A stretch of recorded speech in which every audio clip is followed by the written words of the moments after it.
But let's give some quick background information.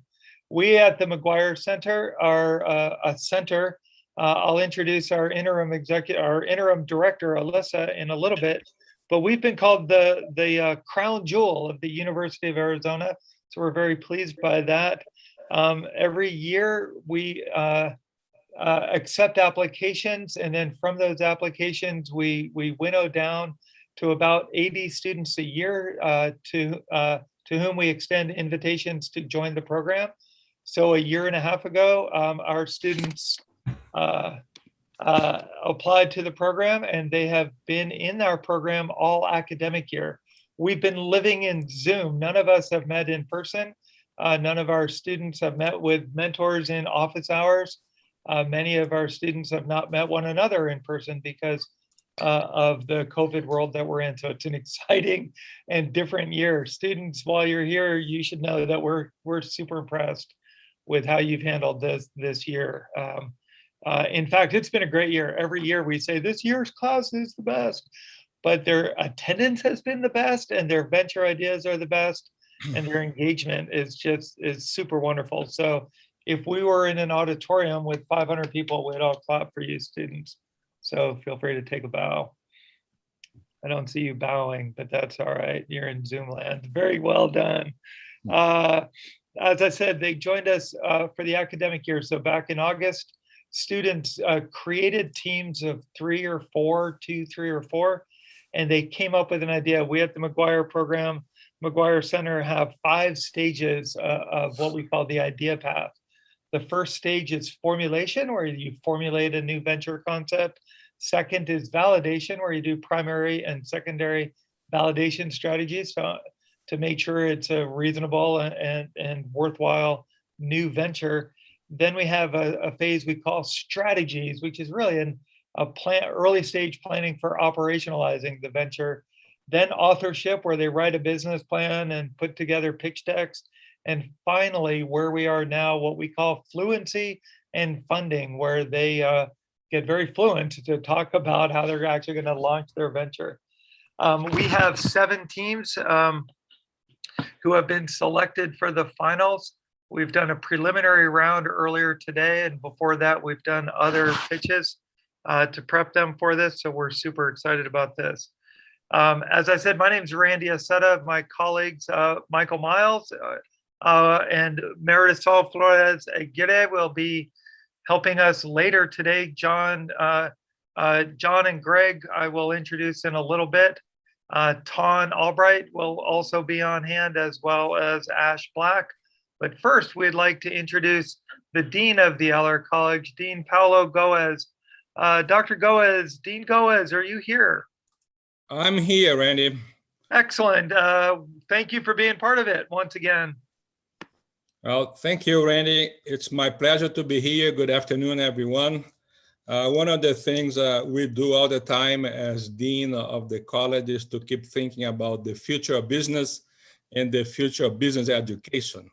And it's all about convergence of disciplines, collaboration, experiential learning. Hey, we have been doing this in McGuire for 37 years. So we have been with the future of business education for 37 years, since 1984, when Carl Eller kind of conceptualized the vision for the center. And we've been running since then. We have over 2,000 alumni from this program, this very program that the students are now getting ready to present. And this event is, to me, one of the most exciting events that we have in the Eller College year in, year out. So pleasure to be here. I'd like to thank our community partners who are participating this year, Tech Launch Arizona, Startup Tucson, Forge, Desert Angels, and Tech Parks, and the Center for Innovation. So I appreciate that's part of our ecosystem of entrepreneurship and innovation here in Tucson, and McGuire enjoys our position there. I'd like to thank the judges that are going to be introduced shortly. And above all, I'd like to thank the team of mentors that have spent 2 semesters with the students, John Sharp, Ash Black, Mike Miller, Tom Albright, Randy Aceta. You did a great job as usual. And my thanks to Alyssa Billfield, the director of McGuire Center. And students on the 7 teams, best of luck. Back to you, Randy. Best of luck indeed. Thank you. Thank you, Dean Goes. It is so weird to be here in Zoom for the second year in a row rather than in person. But again, our students have done a great job this year in Zoom land. Our next person to introduce is Dr. Stan Reynolds, the Vice Dean of Faculty and Research here at the Eller College. I've known Stan for a long time, and Stan has been super helpful with the McGuire program for the last few years. Stan, thanks for being here. Yes, thank you, Randy. It's great to be here. Good afternoon, everybody, and let me add my welcome to Paulo's welcome. Yeah, this is the new venture competition is one of the really big events of the year for the Eller College. So something students and faculty look forward to all year. So it's great to have this moment arriving here, and I'll be excited to see what happens with the finalists this afternoon.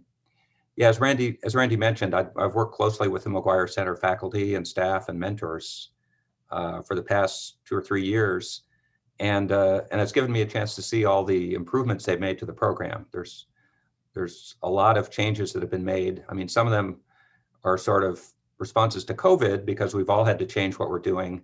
But kind of the silver lining of that is, they've been able to introduce a lot of new technology into the program, new commercials, media components, prototyping. So, I mean, I think a lot of these things have really enriched the experience for the teams and helped them, get farther than they might have otherwise. I want to give, Paulo mentioned all the mentors, and I certainly appreciate all their efforts.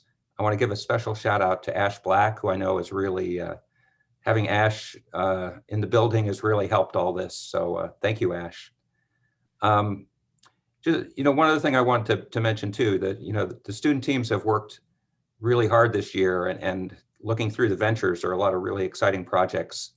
One thing that just occurred to me as I was doing that is there's a lot of talk these days about problems with business and capitalism, and surely there are some problems, but I'd say business and capitalism at their best are really all about providing opportunities and solving problems for people. And that's exactly what these student teams are trying to do with their projects. So I kind of celebrate that and congratulate all the teams for working on their ventures. That's really what I wanted to say. So I'm going to turn it back to Randy and let you all get on with the competition. Stan, thank you. It's funny, as you had started your words, I was scribbling Ash's name and Victoria, who's helping us behind the scenes as well. So Tech Core, we'll talk about this later, but has been just a marvelous addition to teaching here at the McGuire Center. So Stan, thanks for the shout out to Ash and his whole team over there.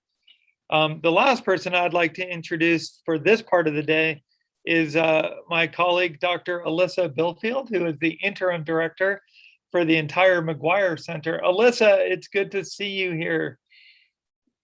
Thank you so much for the introduction, Randy, and it's great to see everybody's faces around the Zoom room. Many thanks to Paulo and Stan for all of their support of the center and also for being here today. And I'd just like to keep it brief, but I want to start by saying congratulations to all of the students.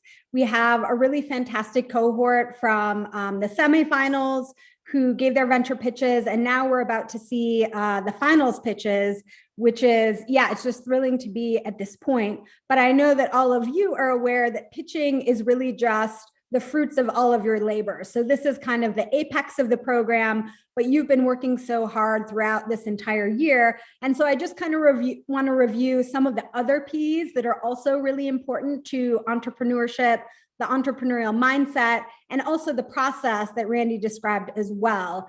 There are folks who are going to be presenting in the finals, but we have a lot of other folks who really worked very hard in the semifinals. And, this one pitch event by no means indicates, the success or the progress of your venture, but rather I think there are some other points that we should all consider as entrepreneurs. So the first point is, as an entrepreneur, you need to be prepared. And I think today really shows not only is the McGuire Center prepared for anything, but all of you have been working so hard this year to be prepared for this moment. And if you're going to be a successful human and especially a successful entrepreneur, preparation needs to be part of what you practice on a daily basis. The second P is persistence. So again, some folks presented in the semifinals and maybe aren't returning to the finals.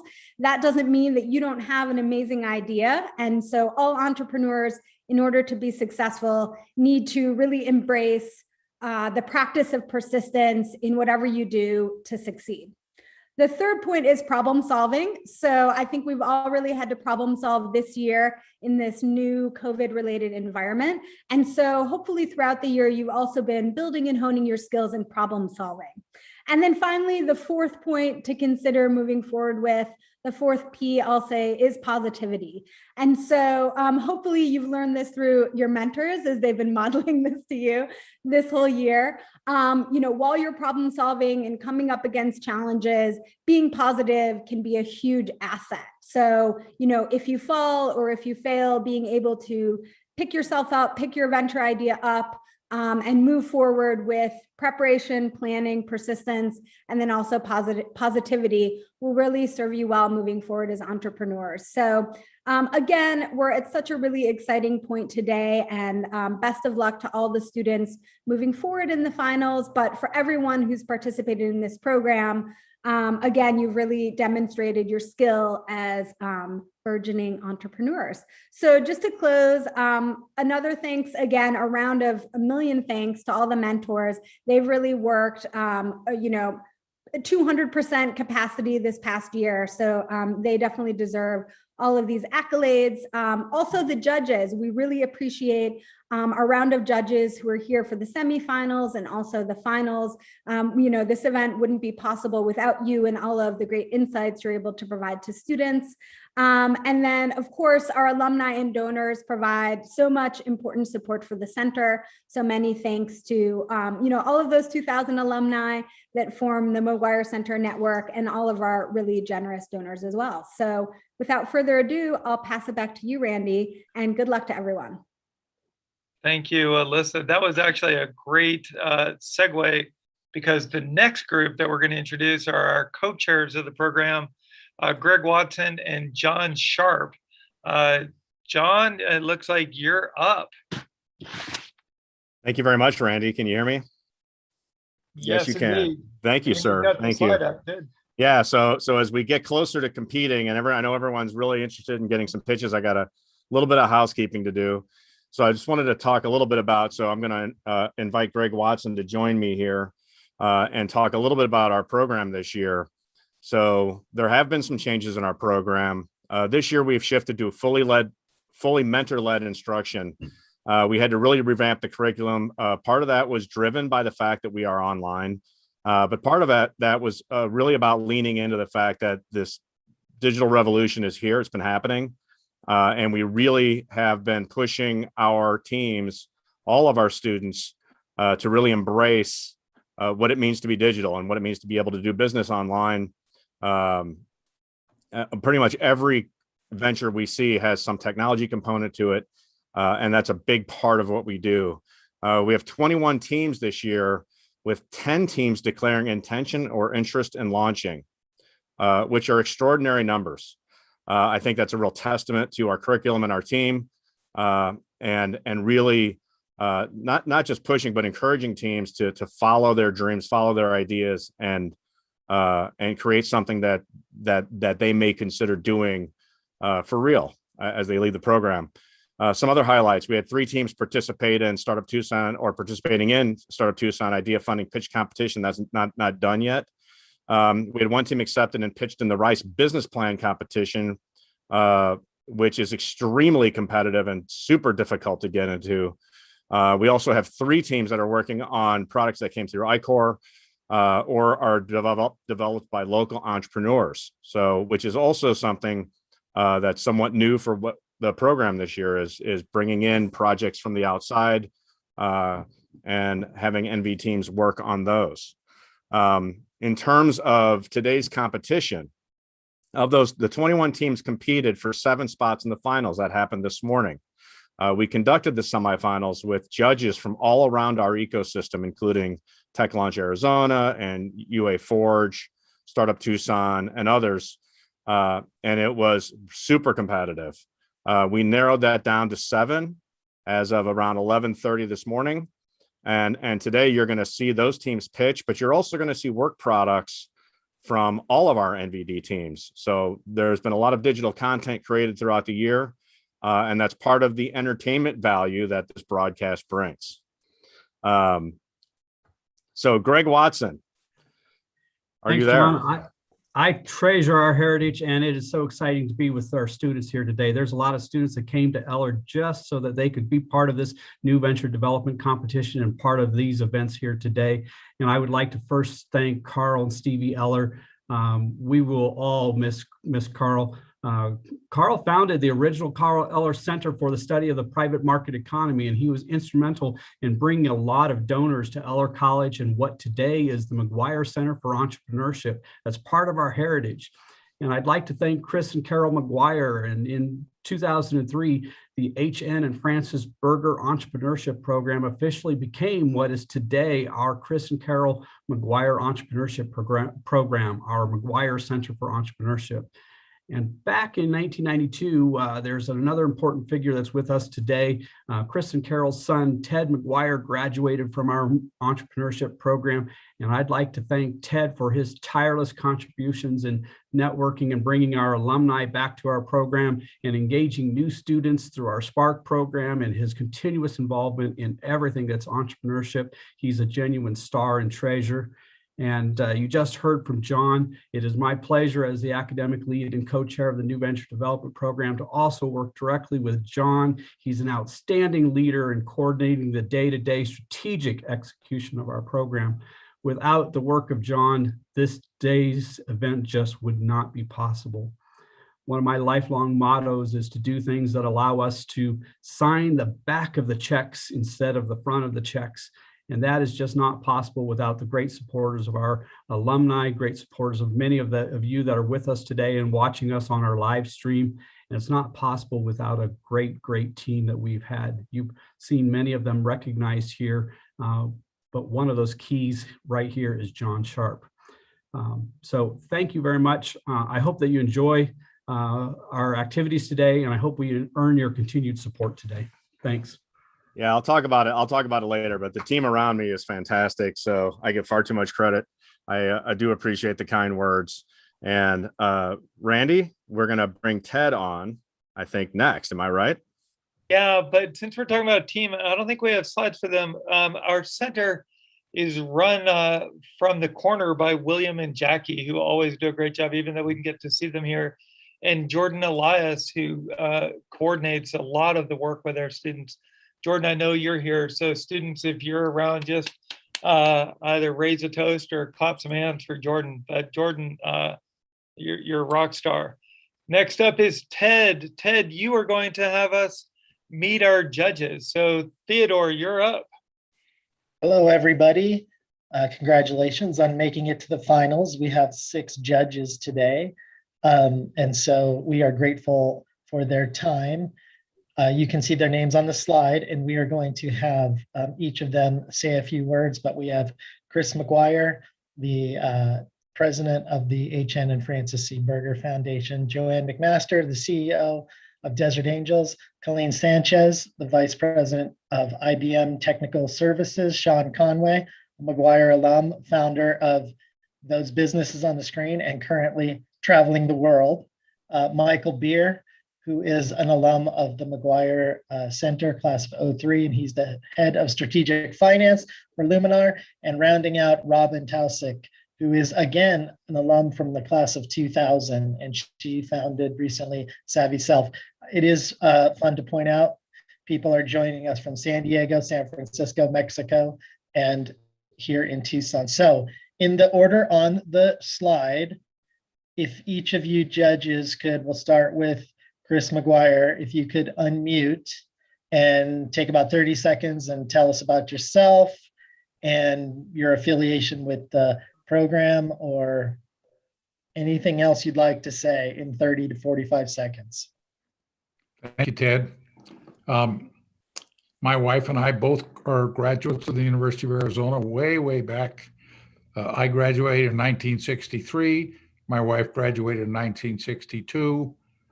And I have been involved with the entrepreneurship program for 30 years. And I guess the most famous thing is that I'm Ted's father. So thank you. That is your best quality, I might add. We're grateful for that. Thank you, Chris, for giving us that gift.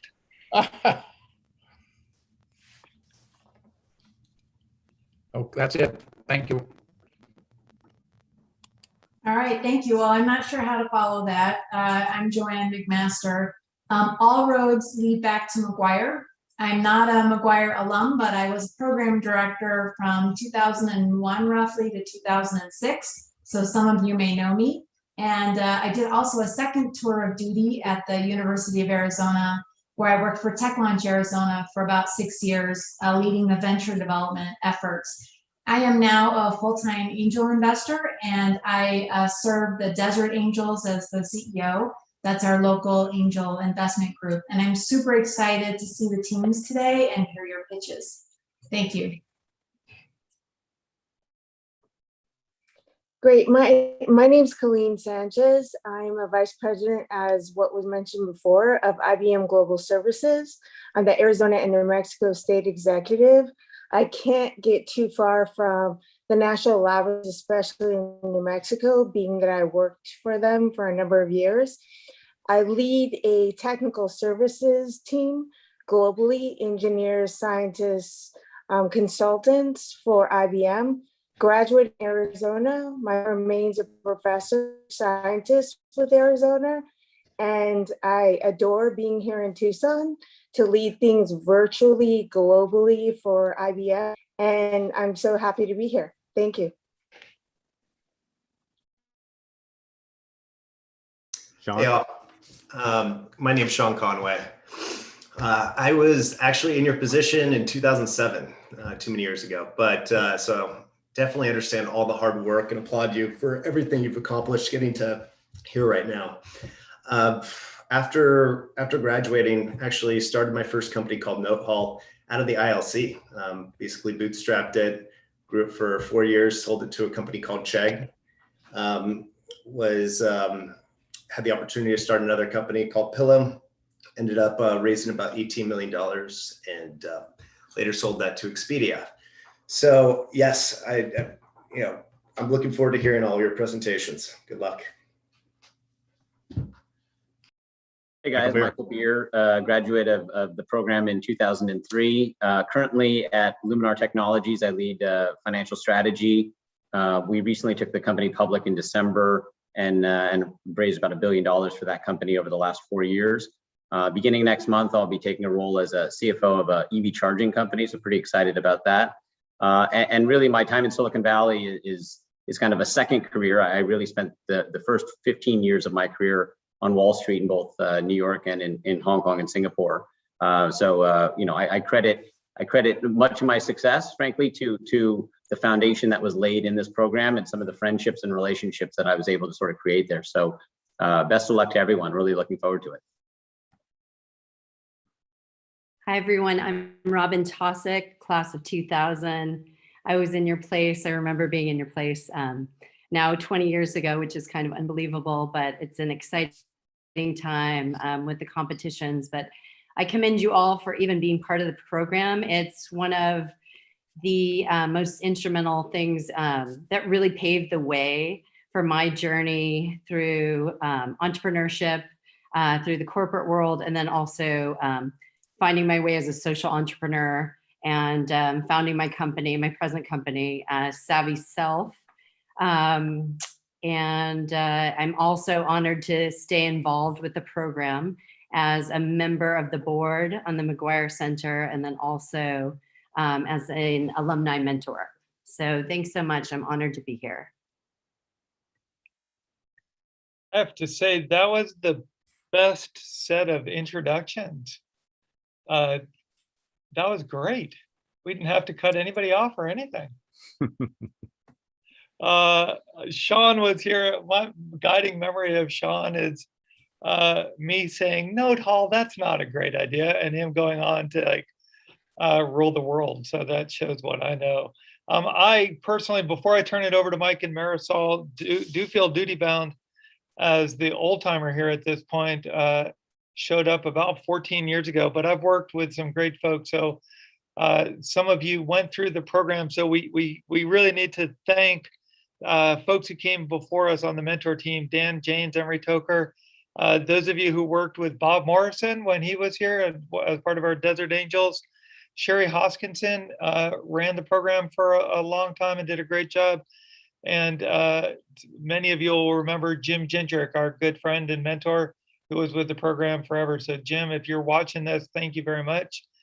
Our new crew of mentors is as good as it gets, though. It's an all-star team. We'll see Ton Albright later. We've already talked about Ash and John, but we're going to turn it over now to Marisol and Mike, who are going to take us through the rest of the competition. They are my good friends. Michael and Marisol, it's all you.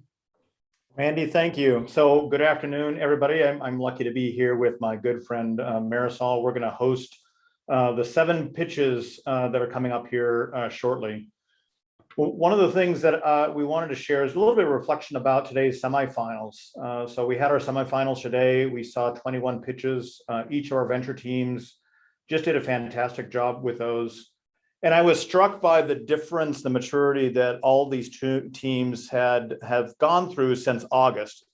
We watched their very first pitches back in August, September timeframe. And if you had asked us to pick the teams that were going to make it to the semifinals then, you couldn't have done it. Their ideas were rough.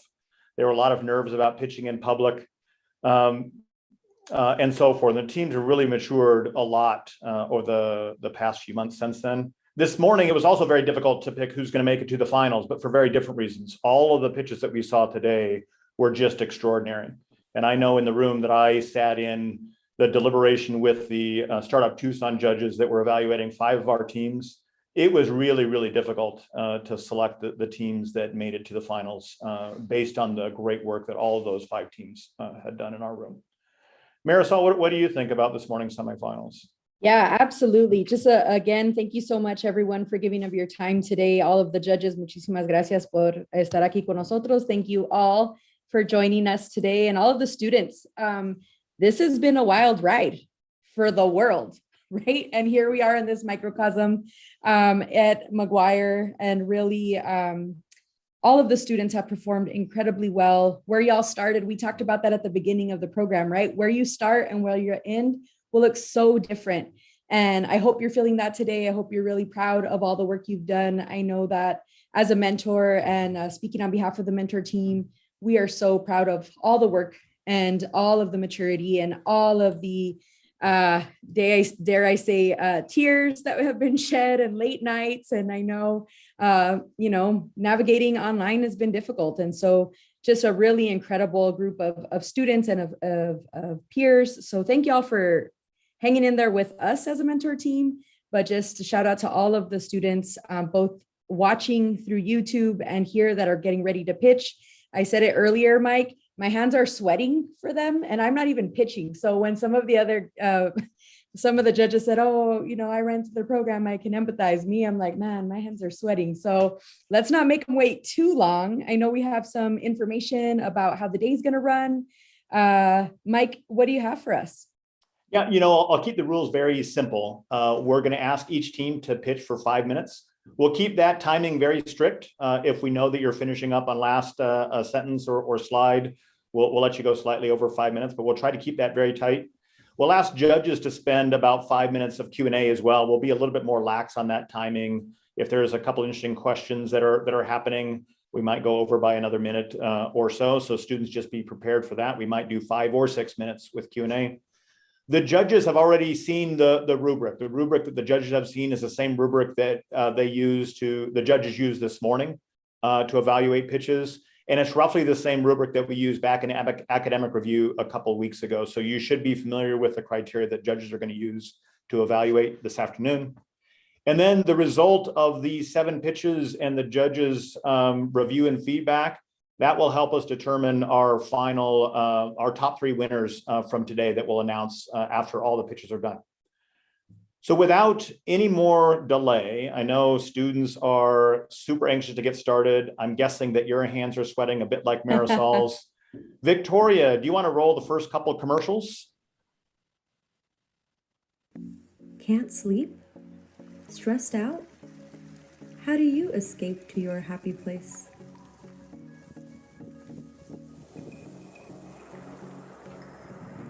Rest, relax, and rejuvenate with your new companion, Wanderlight, where you can personalize your experience with light, sound, and aromatherapy anywhere you want.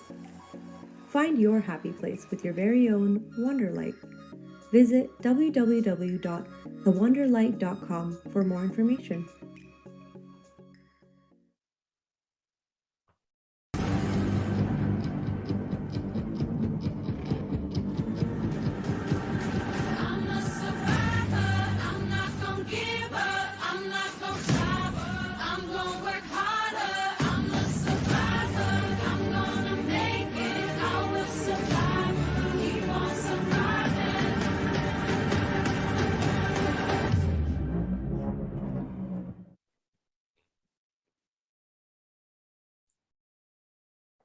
So before we get rolling into the next team, those commercials were presented and produced completely by, all of the commercials you'll see today were produced by our student teams.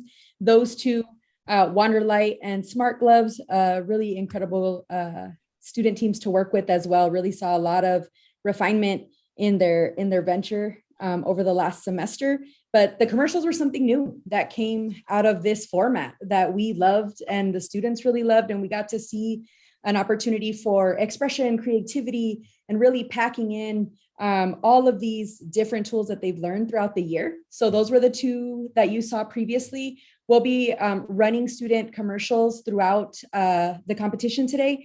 And we're about to queue up our first pitch. This will be Peer College Coaching. This team has done an incredible amount of work in the last year, really has been a committed team to their venture idea, to solving the bridge between education and achievement. And I think you'll get to hear directly from them in just 1 second. But Victoria, if you can roll their commercial first, PCC is up. Hi, we're Peer College Coaching, and we help high school students get to the college of their dreams. We leverage the benefits of peer-to-peer learning to help high school upperclassmen connect with college mentors to help them through every step of the college admissions process. Some of our services include, but are not limited to, college and career exploration, standardized test preparation, resume and personal statement creation, as well as ensuring that all of our students have the perfect college fit. We want to make sure that financial barriers are never a reason a student is unable to use our services, which is why we have established a scholarship fund which aims to help underserved communities through connecting them to higher education resources. We have multiple subscription and a la carte options to personalize the support for each student. Less than half of college freshmen nationwide are finishing their degree, and we are confident that we can help improve this statistic. We're Peer College Coaching, and we're excited to empower the next generation of college students by providing them the resources and knowledge to make informed decisions.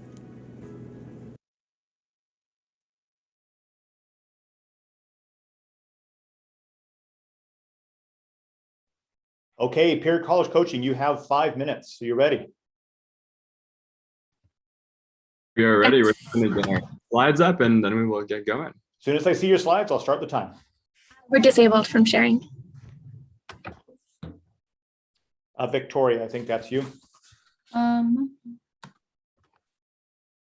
You should be able to share. Now I can, thank you.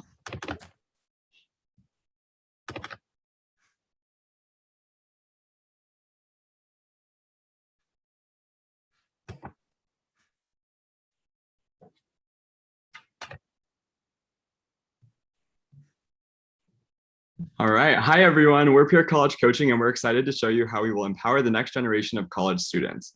I'm joined today by my colleagues, Carter, our marketing manager, Brooklyn, our finance manager, and I'm Brennan, our general manager. And we're advised by a team of outstanding entrepreneurs and educators. Our team and advisors bring the necessary skills and abilities to bring our venture to fruition. Peer College Coaching matches current high school students to current college student mentors who help them navigate every step in the college admissions process. We are built on our core values of inclusiveness, equity, empowerment, with the vision that any student who wants to achieve post-secondary education can with our help. We're so passionate about this because all of our founders are products of the public education sector of Arizona. When we discovered that less than 20% of Arizona high school graduates will finish a post-secondary degree, we wanted to help. This statistic lands Arizona in the worst 5 states in the country for college attainment, which primarily can be attributed to lack of college fit and lack of adequate resources.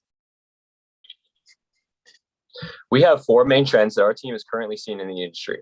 Research is showing that students aren't reaching or exploring their full potential with their current high school resources.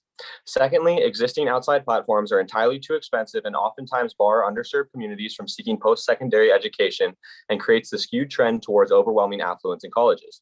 And lastly, less than half of college students across the country are graduating with any kind of degree following their freshman year, which is one of the major statistics we're trying to reverse by giving all students the resources to achieve higher education. We'll use guerrilla marketing to meet our potential customers where they currently are. We'll attend college and career fairs, form school and community partnerships, and use social media to empower students to pursue higher education. We've seen great support and engagement from our target market with well over 200,000 impressions and 25,000 engagements on our TikTok and Instagram platforms within the last 2 months alone. Averaging over 3,000 impressions per day, we wanted to use our commercial to demonstrate how we're reaching our target market through social media. Brooklyn will now take you through the onboarding process for a client. First step for any incoming mentee is to fill out a survey, which allows us to customize and personalize their experience by pairing them with a current college student mentor that has similar experiences, so we can really leverage on the value of experiential knowledge as the mentor has been through this process not too long ago. One of our first product offerings will be mentor meetings, and these will be one-on-one or team depending on the subscription. Here, a student has the ability to ask real-time questions to the mentor and get real-time advice. We have also built a proprietary curriculum that can be licensed to other entities within the higher education space. These self-paced learning modules will guide a student through the most integral aspects of the college admissions process, such as standardized test preparation, what to consider when choosing a college, or how to curate a personal statement. Our platform offers 2 models that students can choose from. The first being our base model at $25 a month. It offers 2 total hours of coaching and access to some of our module and chat features. Our second is our premium model at $105 a month, and this is for the student looking for more support throughout their college application journey. It'll give you 6 total hours, 5 of which are focused on the individualized one-on-one support for the students, and it also offers full module and chat aspects. Over the last 10 years, the market has seen steady growth at nearly 2% year over year and increased pressure from the workforce to achieve a post-secondary degree. Our reachable market in Tucson is at 6,300 students and just under $700,000, with the opportunity to scale nationally and reach the US available market of over 7.4 million students by year 6. Here's a breakdown on how we plan to start that scaling journey. This month, we're going to finish testing in the sample high school Tucson classroom, where we'll tweak our product until we launch in June of this year. At both the start of 2022 and the 1-year mark next June, we'll evaluate growth and hire additional employees as needed. Then at the 2-year mark in 2023, we will take the necessary steps to start servicing all of Arizona and then eventually the entire country with a similar model. As for a quick shot of our financials, we plan to break even around month 3 with approximately 1,700 subscribers and are able to sustain steady growth throughout.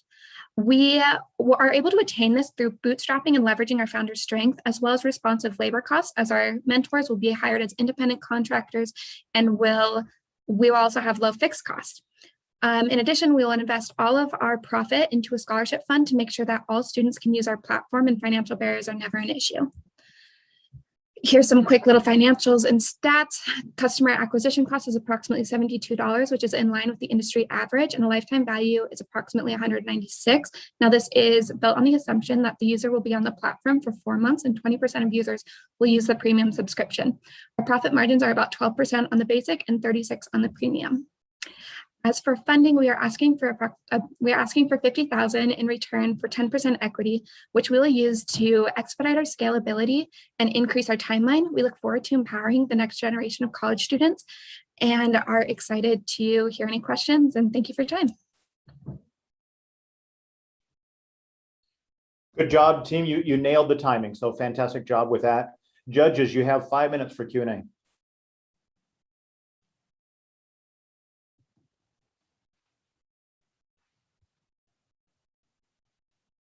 Joanne, go ahead and take yourself off of mute. Feel free to Okay. jump in. Thanks, and let me lower my hand. So thank you for your presentation. I'll take a first question out.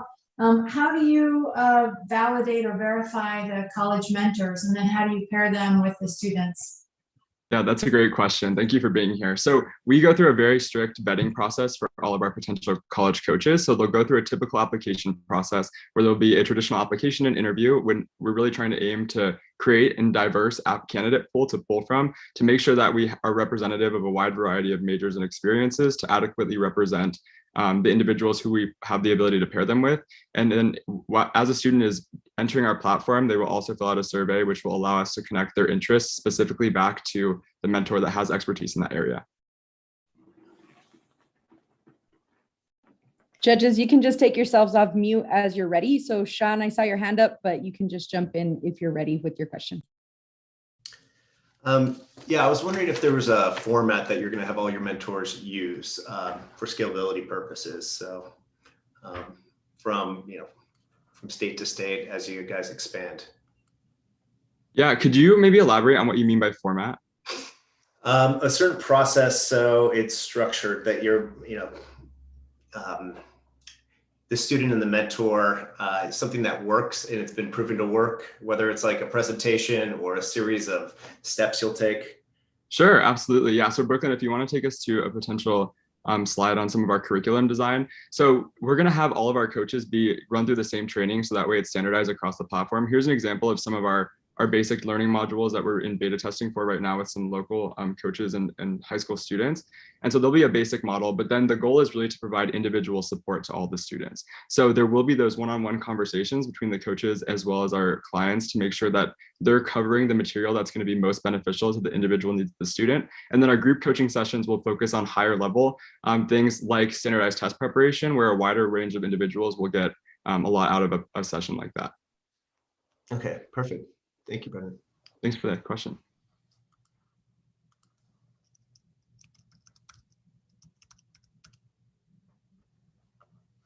Any other questions from folks? Yes, I have a question. This is Colleen Sanchez. Can you talk a bit more about your IP, your intellectual property, being that it ran through so fast? Sure. Yeah, happy to. Brooklyn, do you want to take this? So our IP is currently in the process of being made. So we haven't fully structured it as we're still going through a bit of testing. But essentially, it will be self-paced modules like we had talked about, where it'll guide the student through some expected processes. And through that, we're able to copyright it and attain IP through that.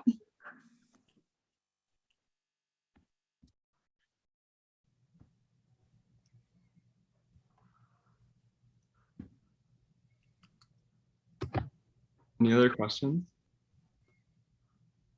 How are they on time, Mike? Do they have time for another question? They do. They have about 2 more minutes. Okay.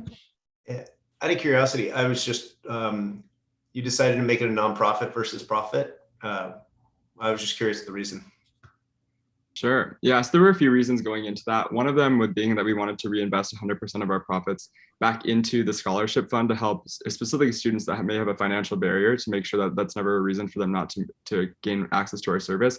The other areas that we really wanted to leverage grants in some of our funding models, and being able to go for different grants from the government, as well as different potential donor avenues as we continue to develop and scale. Fantastic. Thank you.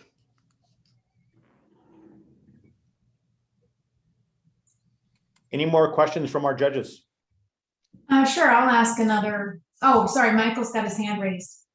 Oh, just real quick, clearly college coaching has come under scrutiny in the last couple of years with a handful of cases, very high profile. What sort of confidence can you give, this judging panel and frankly, the community at large, some sort of confidence that frankly, everything will be done above board and not untoward? Absolutely. So we're really focused on making sure we're giving individuals the tools that they need to succeed. So a very clear part of our model is making sure that our coaches are not doing anything on behalf of any of our students and clients. And that's a clear policy that we will make sure that all of our coaches are fully competent in, but instead enabling them and giving them resources to be adequately prepared to take on the process for themselves. So it's really about offering the resources, giving recommendations and suggestions, but there will never be crossing the boundary, and that'll be very clear both in our client and in our coaching contracts. And then Joanne, did you have another question? I was just going to ask, so thank you. That was part of my question. The other part was just about, market attraction and engagement. So I see that you have a test coming up at Tucson High Magnet School. I'm wondering if you've tested this out yet with anyone else, or if that's your first test. This is the first one we're going to be doing in a larger classroom with about 35 students. And we also have been in conversation with Flowing Wells High School, and we'll be moving forward with testing with them as well.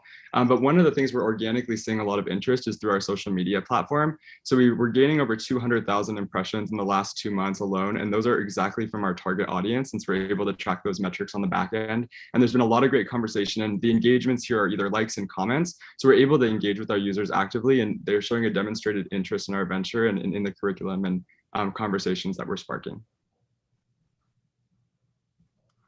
Great. Peer college coaching. Thank you. Judges, that's about all the time that we have for questions, unless you have one last burning question. Doesn't sound like it. How about we give you maybe 1.5 minutes to wrap up with your notes from PCC? You feel free to give me a shout if you need more time than that, but we'll give you 1.5 minutes to just make your final notes about this team. Thank you all for your time. I really appreciate it. Thank you, PCC. Nice job as the first team presenting today in the 21 finals. I feel like we're a little bit like in the Olympics right now, just like back to you, Mike, back to you, Randy. But here we are as y'all are scoring and judging the first team up. And I know that ProStraw is going to be on deck shortly. Mike, are we going to be running those commercials? Should we run them now? So no, Victoria, let's maybe add just one more comment, and then Victoria, yeah, we should run those commercials. Is good point. So one of the things that I was thinking about with our team this year, Marisol, our student teams, is just how contemporary a lot of their ideas are. I think PCC is a good example. Wanderlight is another fantastic example about a team that is really being responsive to some of the mental health issues that are being induced by this pandemic and looking for solutions to that. Are there other examples in teams that stand out to you that we're not going to see this afternoon? Yes. So of course, now that I'm on the spot, I'm drawing blanks with all of our amazing teams. I think Simple Grow is another example of the team that's being responsive, right? This pandemic has definitely taken a toll on so many levels. Mike mentioned Wanderlight, which was equipping folks to really be proactive in their mental health support through light therapies and aromatherapies.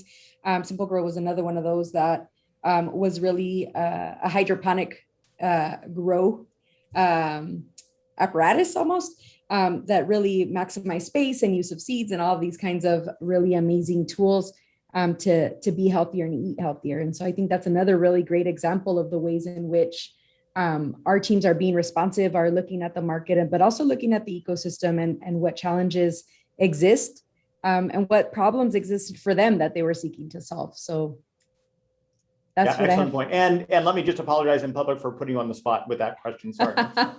No, it's fine. I should have had them all ready, all lined up. Victoria, would you mind rolling the next 2 commercials when you have a chance?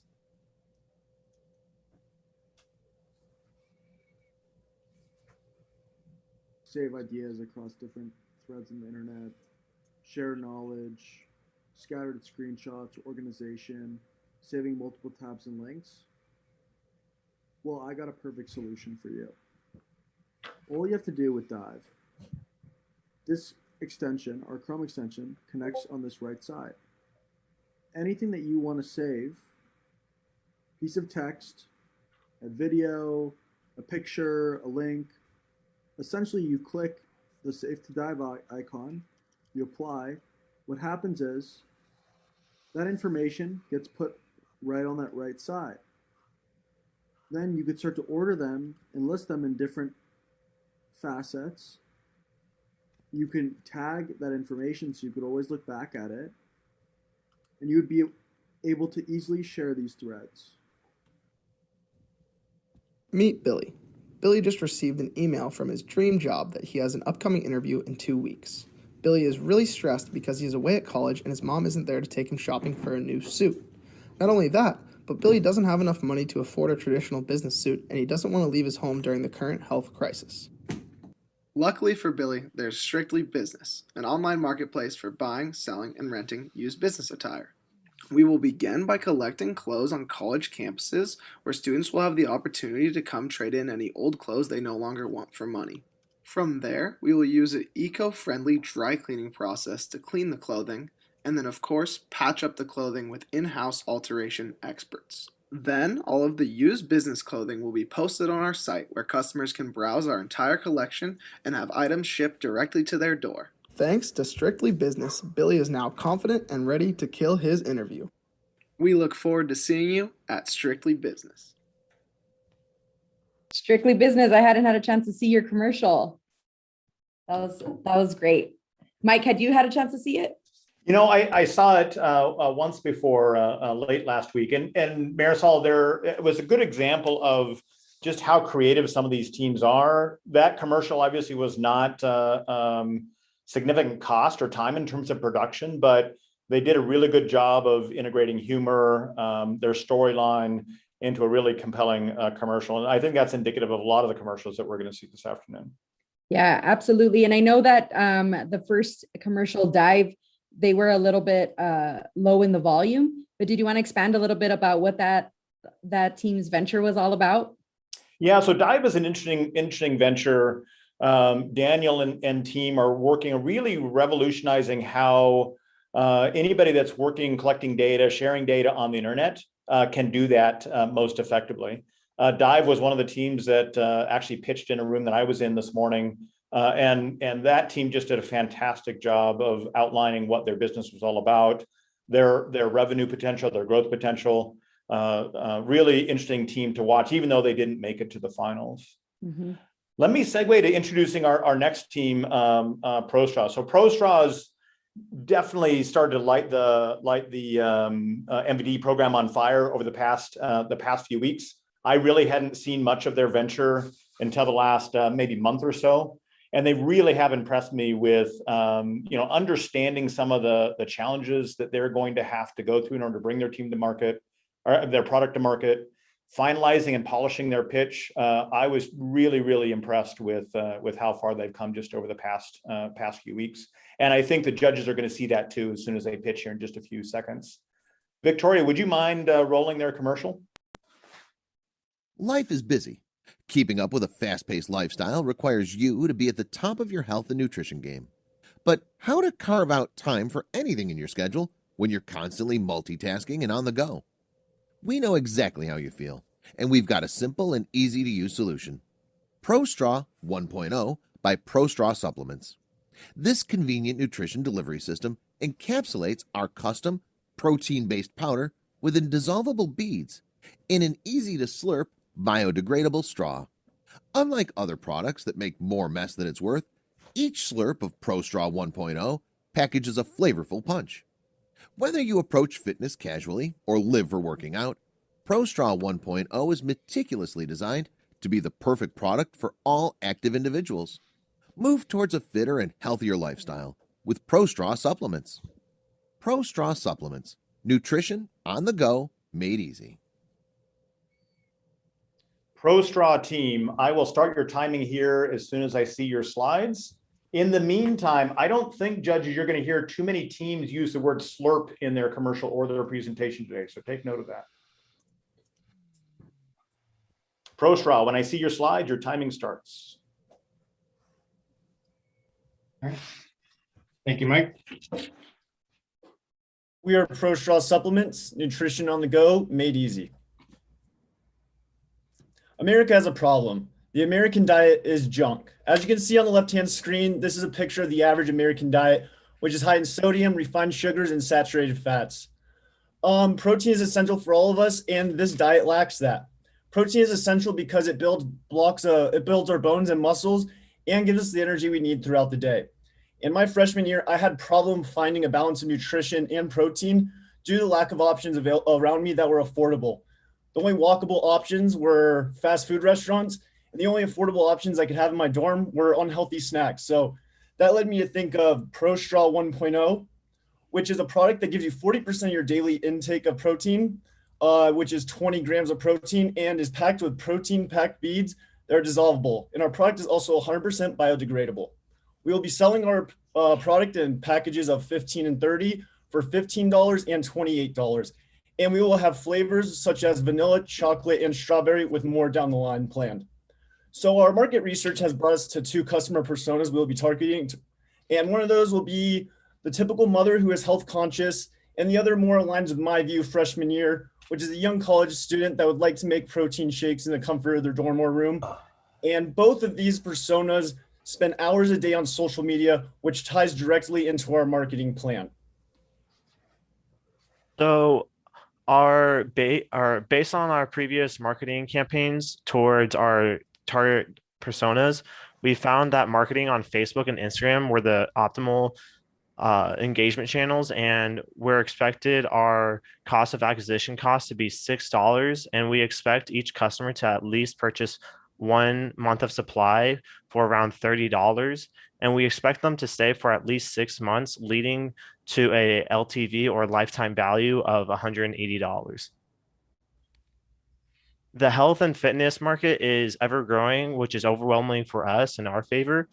As you can see, our serviceable market within the Southwest region is around 600 million, with around 36 million of that with our beachhead market of Arizona, focusing on the number of gym users. And here's now Avnish with our operations. So we intend to operate as an LLC registered here in Arizona. Based on our extensive research, we've found that Superior Supplement and Agave Straw would be the perfect partners for our supplement and straw collaborations. We are currently working towards licensing a similar straw design that is held under the name of Ken Palazzi at Unistraw, and we're going to bring all of these elements together to manufacture our products locally here within the US. So as mentioned before, we've contacted the supplier. Our market validation has been overwhelmingly positive for our product. Currently, we are focusing on licensing. Moving forward, prior to launching our MVP, we'll be increasing our marketing within our beachhead markets. And eventually, at the end of Q3, we intend to release ProStraw 1.0 for public offering. And now here's Jacob for the financials. So a quick rundown of the important financial numbers. It's going to cost our company around $70,000 to start up. We plan at obtaining $100,000 in combined funding by the end of this year. And this allows us to project a $1.1 million net profit by the end of year 3. Regarding our cost of goods sold, they come out to around 47% of sales. Now this factors in both 15 and 30 packs. And assuming we release our product by Q4 of this year, we plan on breaking even at the start of Q3 of 2022. So how are we going to grow our company once we do break even? So after we break even, we plan on introducing a new supplement product using the same bead design, but not focus on protein. And then we also plan on being in stores such as local gyms and health stores, and partnering with fitness event companies such as Run Tucson that operates here locally. And by 2024, we hope to have our product in large department stores such as Walmart, which allows us to project this net income. So as previously mentioned, we hope to obtain $100,000 in funding. 20,000 of that will be coming from us 4 founders internally, and we hope to solicit 80,000 from external funding, which will allow us to bring our vision to life. Now to meet the team, starting with Avnish, who is our COO. Avnish has a lot of experience in biotechnology. Then there's myself, Jacob Gray, and Jacob Rose, who both have experience in finance and run our marketing department. And then there's Caden, who has experience in IT. And lastly, there's Randy, who is our advisor due to his knowledge in the health and fitness industry. And he currently runs a local company called Run Tucson. If you scan the QR code on the screen, this will bring you to any of our social media channels and our website. And we'd like to thank you for watching our pitch. And if you have any questions, we are more than happy to answer those. Great job, Pro Straw. Judges, you have 5 minutes for Q&A. Please feel free to take yourselves off mute when you have a question. I'll start. So what is proprietary about your offering? Is it the beads? And is there a threat from other competitors that have a similar offering? So I can take that question up. In terms of the proprietary nature, it's the design itself. And in terms of threat from some of the other competitors, we have done extensive market research, and we have found that the design that we intend to license is held by just one company, which has been fairly dormant in terms of creating its products over the past 2 years. And all of their products were aimed at creating milk options or milk consuming option for children. So to answer your question, we don't believe that that brings a lot of threat to our specific product and our market. Hey, Michael, go ahead and take yourself off mute. Sure. Yeah. And while you're looking at this as a supplement, and certainly more likely in developed markets, is there a substantial opportunity in third world countries and places like that where nutrition is frankly a little bit more scarce? Yes, I can take that one. I believe, yes, we have a great opportunity in that, as our product does provide nutrition and is very affordable and cheap to make, and at the same time is portable. We see opportunities with helping organizations such as Red Cross or disaster aid relief organizations. And we've also possibly thought of the idea of also potentially partnering with YMCAs or Boys and Girls Club, places with a large quantity of people who need nutrition, and we could see possibly bulk deals going through that.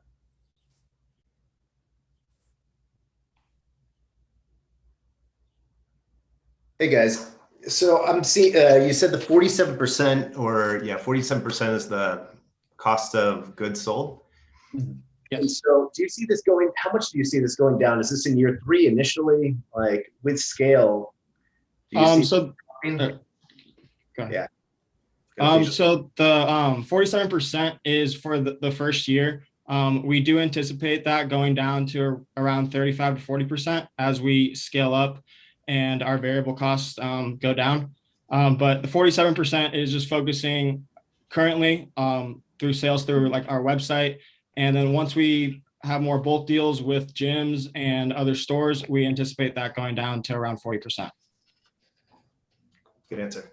Thanks. I have a question. Do you have a patent at all pending or in the works for this? And what liquids will it work in? So I can answer that question. We currently do not own the patent, but the company or the individual who owns the patent right now, Ken Palazzi, we are in communication with him. The good thing about that is they've had this patent for some time. So that sort of will give us the exclusivity that we are seeking for and protect the product itself. In terms of your, I'm sorry, could you repeat your second question? In terms of liquid, ideally, when it comes down to certain proteins, milk works as the perfect substitute since they are whey-based. But in order to get the optimal experience, you focus on milk, but you can also consume them like other proteins with water as well. Thank you. Of course, thank you. What does it taste like? Like, what is the experience? We haven't actually tasted the product yet, but we have talked about our manufacturer in depth.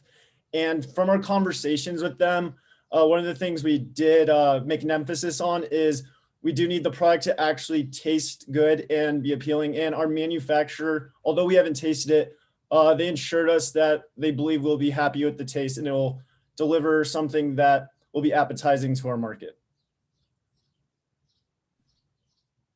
Any sort of FDA or consumer groups that you're going to need to speak with in terms of bringing this to market? Right. So go ahead. Our manufacturers, since they will be the ones creating the actual protein powder and stuff, they have said that they will be able to take care of the FDA requirements on our behalf for us. So they'll be able to do that for us.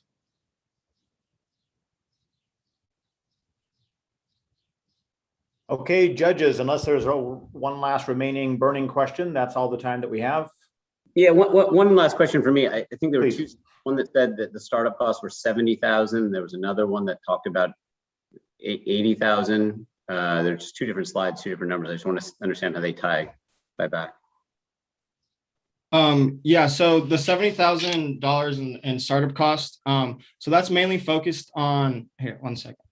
So once we gain the licensing rights, we do want to tweak the bead design itself, because the patent that's being held, the beads do not dissolve. So we want to change the material of the bead. So we plan on hiring a food engineer to help us through that process and make sure that the beads dissolve well and flavor is still there without any potential hazards or anything to the consumer. Great. And ProStraw team, we have a question from YouTube, actually, one of our YouTube viewers. I'll go ahead and tee that up. How long does it take for the straw to break down, and how will that affect the shelf life? So that's a great question. To answer that question, Mike, itself, the straw, it takes anywhere between 4 to 5 years to decompose completely. While that might seem like a lot, I know, it's 200 times faster than your plastic counterparts. So, you know, that is a good negotiation. And what was the other question, sorry? How does that affect the shelf life? Well, so the good thing about the shelf life is because this is a protein powder based composition, the shelf life is as good as any other protein powder, which is roughly like 6 months to 8 months. So pretty good, I would say. Okay, great. Thank you. Of course. Thank you very much, ProStraw team. I know that the judges are going to tally up some of their notes. SoulScope, you are on deck. And Mike, it was really cool to be able to go back and forth between being live right on YouTube. I think we have over 100 viewers. Thank y'all so much for joining and for being part of our chat. Really gives an amazing experience for all students, and really a sense of how big the U of A community is, especially McGuire. I think I saw Allie from last year's teams on, so that was really cool. So shout out to some of those other teams that are joining us this year again. And there was a comment there, I think, that said possibly an opportunity to change the way nutrition is done worldwide. So ProStraw folks are engaging with regards to your company on YouTube. Great. Victoria, do you want to roll the next two commercials?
Awesome. So I'm about to tee up a SoulScope. One of the things that we've been stressing with our teams is just the power of teamwork within the team, the strength of the team, the camaraderie in the team, the self-awareness of the team, the ability for the team to identify what skills they're missing and what strengths they themselves have. I think you'll find SoulScope does a really good job of just understanding how they play together and work together as a team, and maybe what some of the skills that they're missing that they want to bring into their venture. Without any further delay, Victoria, do you want to roll SoulScope's commercial? Did you know that 900 million people in the world feel unfulfilled with their lives? Likewise, 80% of us report checking our smartphones within the first 15 minutes of waking up, and mindlessly scrolling on social media is proven to increase feelings of inadequacy, dissatisfaction, and isolation. What if instead you use the SoulScope app and journal to build an intentional daily ritual that was proven to combat these negative feelings? And what if you could easily find books and podcasts that resonate with you despite the overwhelming market? This is all possible with SoulScope. Gardening should be accessible.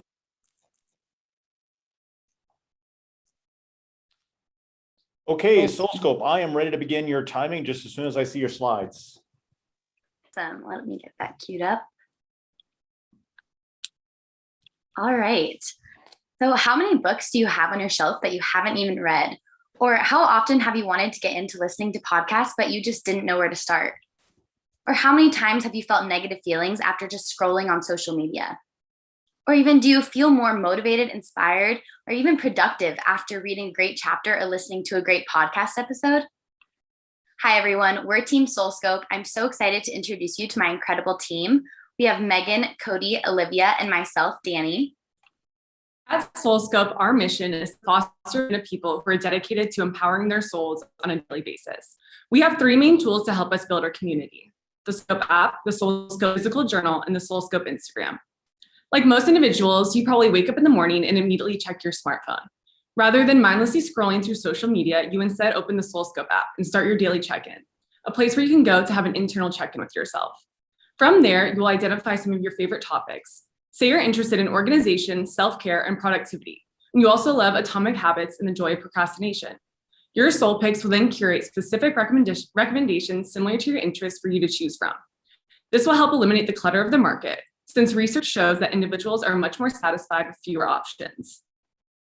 After getting connected with your soul picks, you will then be able to meet individuals with similar recommendations in the Soul Club, which is a virtual book club where users can chat and crowdsource information from one another. To accompany our app, we also have a physical journal, which will be a space where users can choose to completely disconnect from their smartphones. Individuals can either use the journal by itself or simultaneously with the app, as the app will offer a variety of daily journal prompts for the users to follow.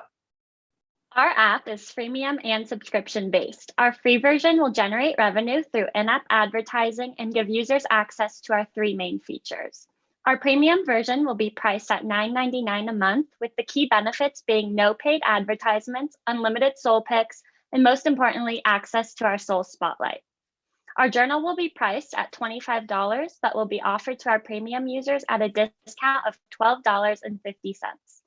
Because our financial model is reliant on our user growth, we'll begin phase 1 of our growth strategy by releasing our app to our personal network in order to gain user feedback.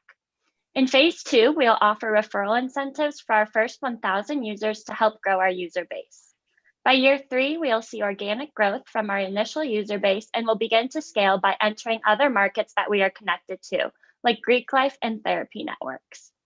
We plan to have very lean operations by not taking a salary until year 3, having no physical office space, and just-in-time journal inventory.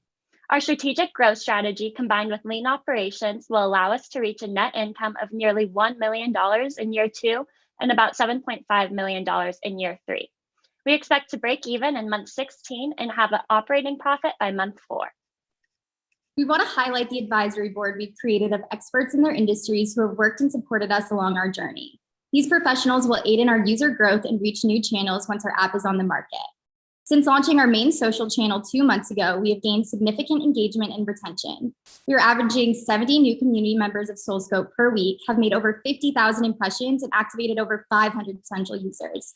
The growth we have seen is promising to new user traction and gives us a good frame of reference for how many people will show initial interest in downloading our app once we launch. We want to pave the way for self-care with focus on authenticity, personalization, and creating a culture around our community members.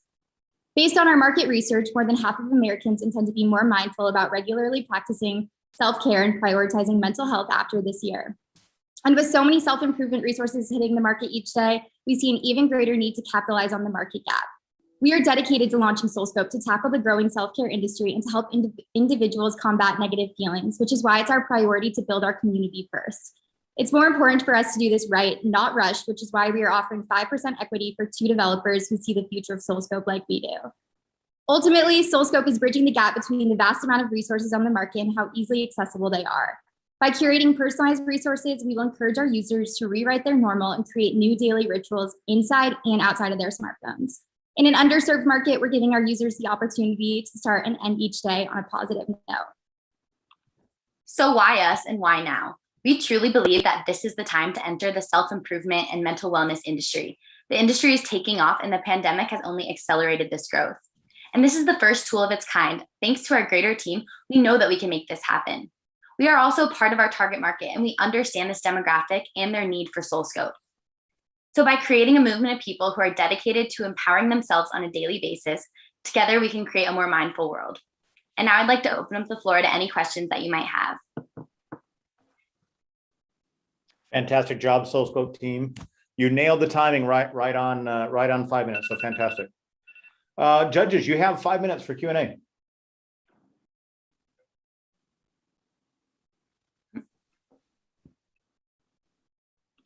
I'll jump in. So how are you different than other wellness app offerings out on the market currently? Great question. Thank you. So we are extremely different, although there are many kind of platforms around this industry. Ultimately, one thing that makes us really different from the rest is that we are able to kind of be the middleman between this mass market of resources and this demographic of people who are really interested in them right now.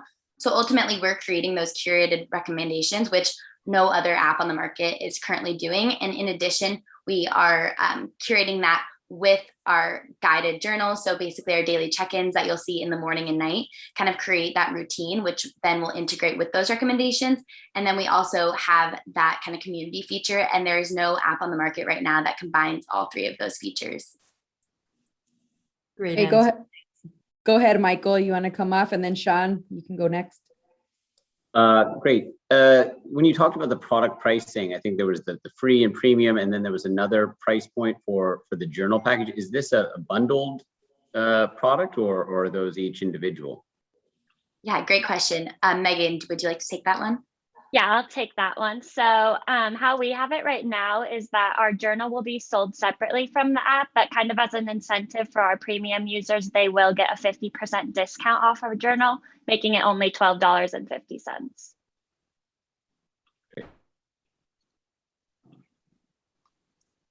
Okay, great presentation. I was wondering who your target audience is. It sounds like it's more leans female. I'm a personal journaler every day, so it's definitely, I can relate to it. So it shouldn't just be female if it is. But besides that, yeah, wondering of your or how many of your beta users, what do they lean? How many are female? How many male? What ages? Do you have that information? Yeah, absolutely. So we've kind of been going off of, actually our initial target market was leaning towards female millennials, but ultimately, like you mentioned, we didn't want to just kind of base this off of a single gender. So we kind of went off of our Instagram metrics, and we have our Instagram set up as a business account. And because we have over 600 followers now, we're actually able to go in and look at our insights and see what our target market kind of is through our Instagram. So ultimately, the majority of our demographic that we've at least reached so far in our community are those millennial females. There are some males scattered in there, but the big majority of it, based on our insights and the people that are already interacting with our content, is females right now. Gotcha. Thank you. Yeah. Lean and Joanne, did y'all want to jump off? Sure. This is Colleen. I have a question about alliances. Have you had any discussions about with regards to content that you can read, things like that?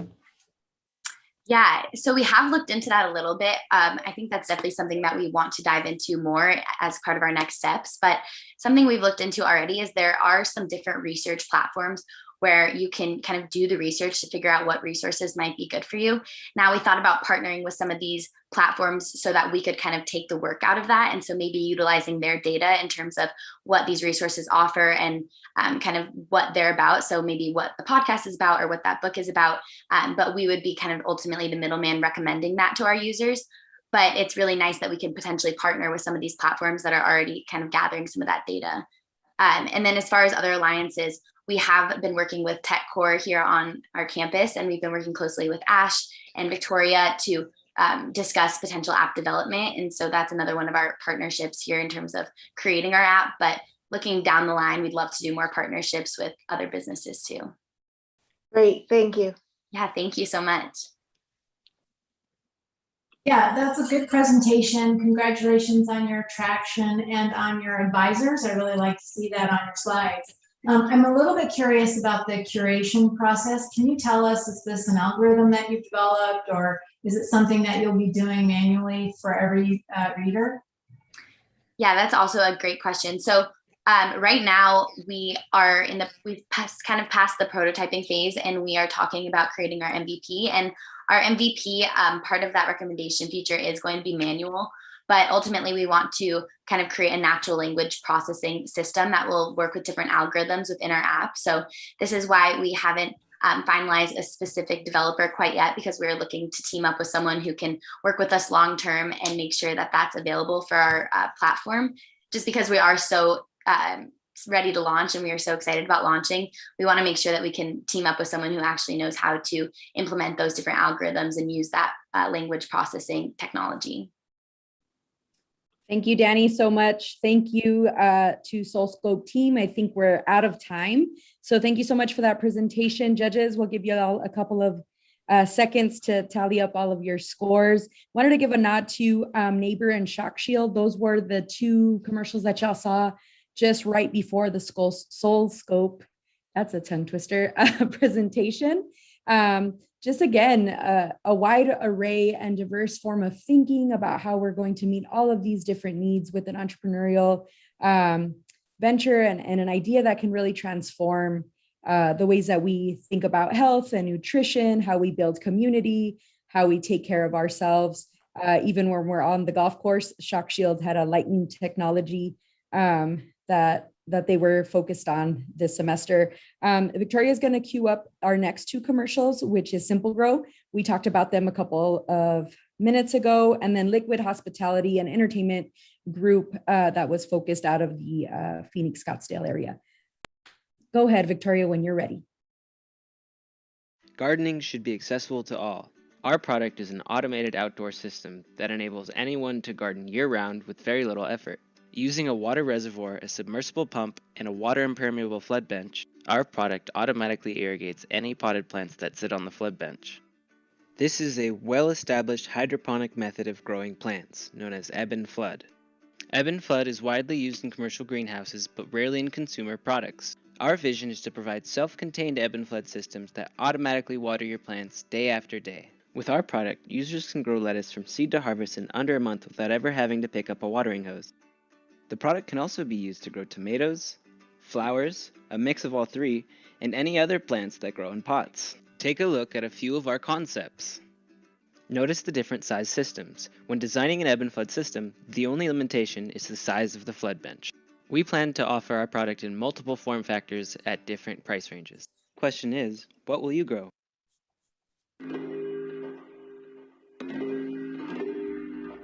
In-person entertainment.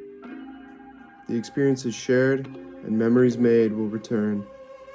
And when they do, we will be ready. Ready to enter a new adapted landscape. One that's more connected, more personable. One that when you enter, you feel valued. By focusing on quality, social connection, and a unique sense of style, our team is set out to create the premier, flexible, and dynamic entertainment hubs. So that for any type of experience you're looking for, you can find with us. We are Liquid Hospitality Group, coming to Arizona.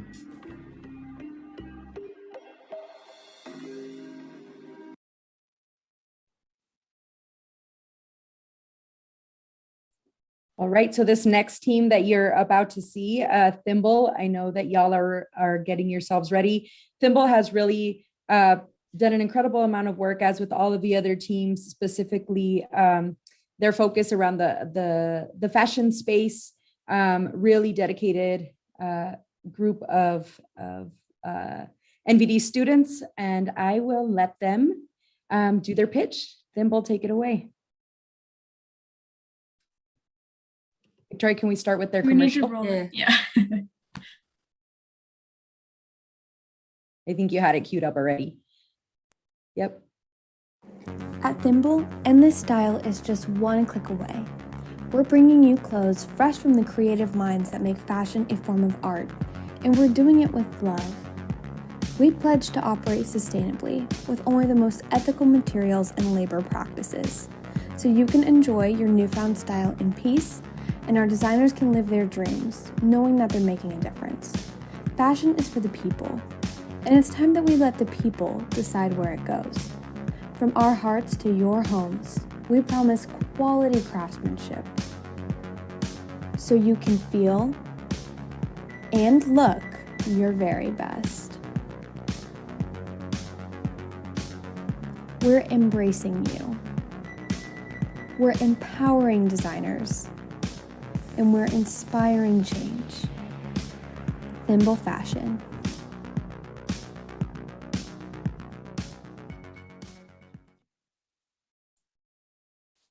Thimble, Mike Miles is on deck waiting to queue y'all up. As soon as you pull up your slideshow, your time will begin. Want to give a quick shout out also to Rick Ingvey, a strong supporter of the McGuire Center. I saw him come through the YouTube channel just a second ago. Perfect. Well, let's take it away. All righty. Hello, judges, mentors, friends, and family. We are thrilled to have you here this afternoon. We come to you today to solve issues that have been in the making for decades. The fashion industry has a history of unethical practices leading to extreme pollution and a severe abuse of human rights. On another hand, talented designers find themselves unable to penetrate the market, and hence their ideas are often stolen and they are left unemployed. These headlines are indicative of a social, environmental, and economic failure in fashion, and change starts with us. We are here to disrupt outdated practices in the fashion industry, and to do this, we present to you Thimble Fashion, an online marketplace that seeks to connect emerging designers across the country with the 209.6 million online fashion shoppers in the US who are hungry for hot, ethical, and unique clothing. Sean is now going to take you through a deeper dive. For our shopper's view, we have a functional Wix up and running that allows you to tour the landing page, shop all page, and checkout. We will have a QR code for you to visit later. This is a prototype of our enterprise caliber website from a designer's view. As you can see here, we offer pages for product management, projects, profiles, and analytics. Pre-launch, we will actively recruit designers and perform beta testing on our MVP. In year one, we will launch our MVP and initiate development of an enterprise caliber website, which we will launch in year two. In years 2 through 4, we will have routine development and maintenance. Year 5 and beyond, we want to explore the creation of Thimble Plus. Our CSR consists of a 4-piece plan with a designer code of conduct, roundup transactions for charity, audited and approved partners, and clothing releases with high variety at small volumes. Our primary focus for this space is on the designer code of conduct. It will require that all designers must achieve 5 out of 10 pillars to be listed on the platform, 8 out of 10 to earn the CSR badge for their profile, and all 10 plus further innovations to be featured on the landing page and to receive a reduction in commission fees. Feel free to ask more during Q&A, but for now, Beth is going to guide you through marketing. In the coming years, the fashion industry is expected to exhibit a decline in fast fashion, movement towards digitalization and e-commerce, preference for sustainability, a rise in the market share of small designers, and preference for craftsmanship. Our TAM is 2.05 billion consumers, our SAM is 209.6 million consumers, and our sum is 155,000 consumers. Thimble targets innovative emerging designers ages 21 to 30 who value sustainability and are eager to sell their products on a new platform but do not yet have a place to sell them. From Thimble, they will gain freedom of artistic expression, an online retail space, operational and financial tools, and industry connections. Thimble also targets sociable active women around the ages of 18 to 30 who live in an urban area, are eco-conscious, and are on the hunt for hot garments. From Thimble, they will gain high quality, unique garments that are ethically conscious and offered at affordable prices. We plan to reach our market segments by using 3 digital marketing strategies: design school recruitment, social media, influencers, and email correspondence. 95% of our go-to-market expenditures will be allocated to social media and influencer marketing. Our customer acquisition cost is $13.37, and our lifetime value is $560. I'll pass it along to Madison to talk about the financials. Thimble will operate by taking 30% commission on all sales that pass through the website, leaving the rest for designers. The sum of web hosting, legal, software, equipment, marketing fees, and salaries for 6 months comes out to just under $106.2 thousand. This will be covered by an initial investment of $110,000. Under our current model, we expect to break even in month 2 and to exhibit a growth rate of over 860% from year 1 to year 5. Our marketing dollars and customer retention rate of 20% will be our primary drivers in revenue growth. We can confidently claim that we will serve 155,000 customers by the end of year 5, as is shown in the bottom line. However, with greater marketing impressions, we could achieve the middle line, reaching roughly 367,000 customers at the end of year 5. If we take external factors such as word of mouth, changes in preference, and individual designer marketing into account, the top line and possibly beyond can be achieved, serving upwards of 400,000 customers. We calculated annual customers by taking the sum of our ROI on social media and influencers and 20% retention from prior years. We have greater detail on calculating customers and transactions, so feel free to ask us about this during the Q&A. We are seeking a $400,000 investment for a 20% stake in the company. We will be using this money to cover startup costs and marketing expenditures for the first 4 years. Our team has studied fashion abroad, won design competitions, been invited to retail case studies, and acquired experience in retail, accounting, marketing, and management. And for these reasons, we're all in. Thimble Fashion, we're embracing you, we're empowering designers, and we're inspiring change. We'd now like to open up the floor to any questions you may have. Thank you. Nice job, Thimble. Judges, you have 5 minutes.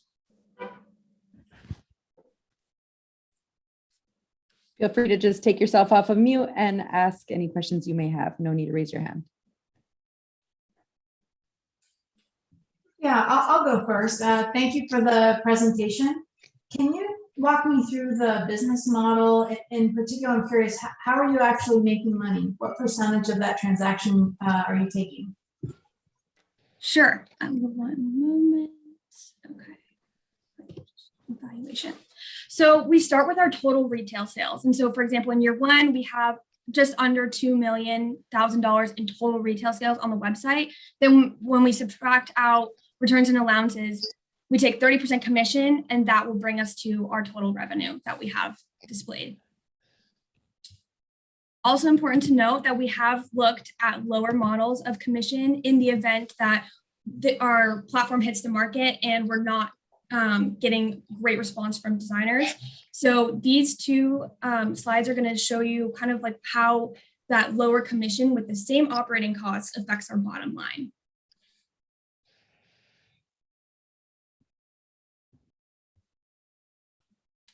I have a question. One, is there anybody else doing it now? And 2, where is the cost of the shipping from the designer to the retail, to the ultimate customer? How does that fit in? Sure. So the shipping, we are working on deciding whether that's going to be a cost that the designers take on or a cost that we take on or something that is split. But we do know that all transactions that are above $50 in value are going to be free to ship for consumers. So we're working through those right now. As far as the competitive landscape, this is the competitive landscape from our designer's perspective.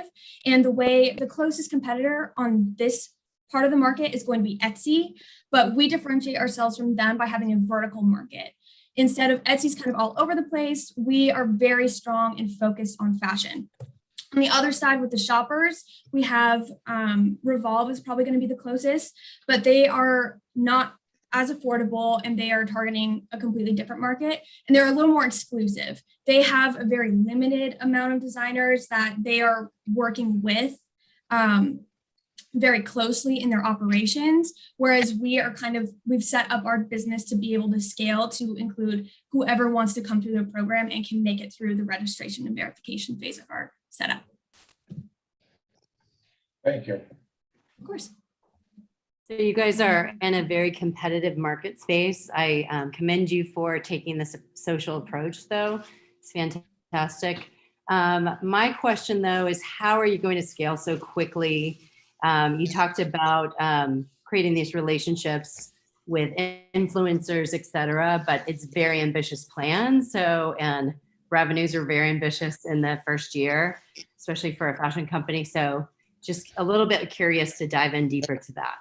Yeah, absolutely. So we have based all of our calculations on hard numbers that we have found directly from sources. So actually, I'm going to show you our social media impressions first as an example. But we go into Instagram and we put our monthly budget that we have into Instagram, and it gives us this range. And our revenue models are based off of this impressions rate right here. Now, from our financial research, we found a 2.57% conversion rate of impressions to sales. So we come down here and we go into our customers calculator. So we have the portion of our budget and the portion that is per month. That's going to give us the lower end of the range, which is 86,000 views. Conversion rate of 2.57% gives us our customers per month. And then we multiply that by the average weighted sale to get the revenue per year. We've also gone in and we've done total transactions per year, because we do expect retention between quarters. So someone who buys at the end of the year is probably only going to buy once in that quarter or once in that fiscal year. But we expect someone who joins at the beginning of the year to purchase 4 times following that. So we calculated total transactions to scale our revenue according with those numbers as well. I hope that answers your question a little bit. Yeah, just quick follow up on that. So if you're only expecting them to buy once, why so low? Why wouldn't you have more repeat purchases? Right. So that it depends on when they come in. So someone who comes in like here in Q1, they're going to be purchasing 3 more times after that purchase. But someone who comes in, let's say we're launching in January and they come in at December, they're probably only going to buy 1 purchase in that year, but then we'll retain them for the next year where we're expecting they're going to buy 4. Or at least 20% of our retention is going to. If that makes sense. Thank you. Okay, judges, we have time for maybe one more question if you have one. Yeah, I'm wondering, how do you solve against disintermediation? Meaning the shoppers going straight to the designers of their own sites. Is there a way to do this? Right. So I think that kind of comes back to our competitive landscape. Right now, a lot of what differentiates us is that the designers are not, when they graduate from their design schools, a lot of times they only know how to drape garments, they know how to sew, but they don't know how to operate. And what we're doing is we're providing them with the tools that they need to price their items, to get analytics back, to list their items, to take care of their marketing. And the shoppers don't really have a place right now in the market to find those designers, and because those designers just simply don't have a platform as it stands. They could go to Etsy, they could create their own Shopify, but our marketing plan is supposed to encompass this entire community, bringing all of them to attention at once. Great. Thank you so much. Thank you. Judges, thank you very much. Thimble, great job. Before we roll our next couple commercials, one of the things that we're really proud of and excited about in the new venture development program are the digital skills that our students are learning. And I think commercials are a great example of that. You saw before Thimble's presentation, both Simple Grow and Liquids commercials. Neither team actually had any experience in producing commercials before this year. And yet their commercials, I think, were pretty top-notch, very high quality. And really exemplified the product and value proposition that they were chasing after with their venture. Let's see another couple commercials before we introduce our next team.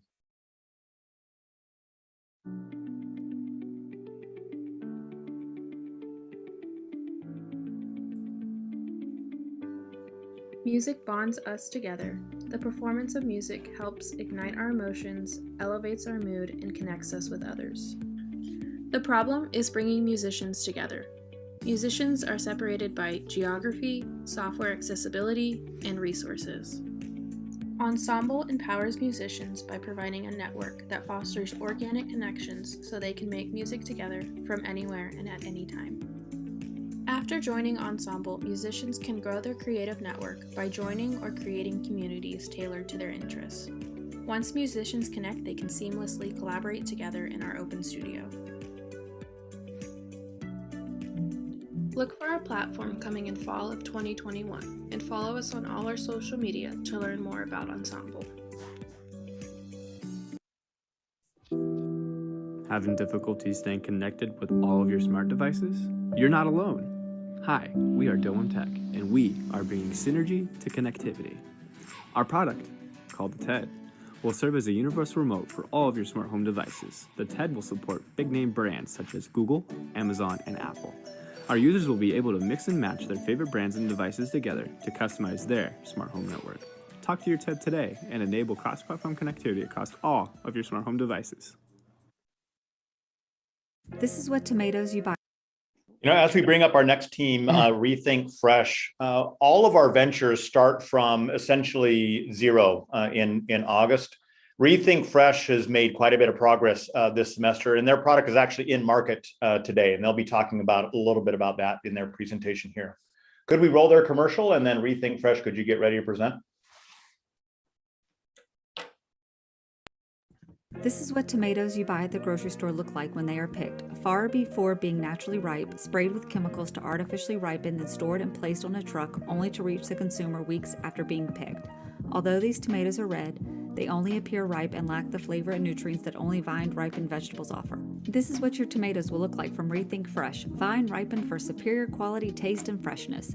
Our vegetables are picked fresh with same-day delivery, so you know you're getting the most local, fresh, and tastiest veggies available. Shop local and Rethink Fresh.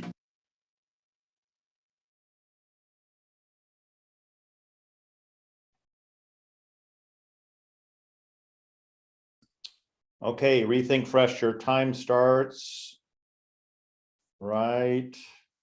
Waiting for it. Almost there.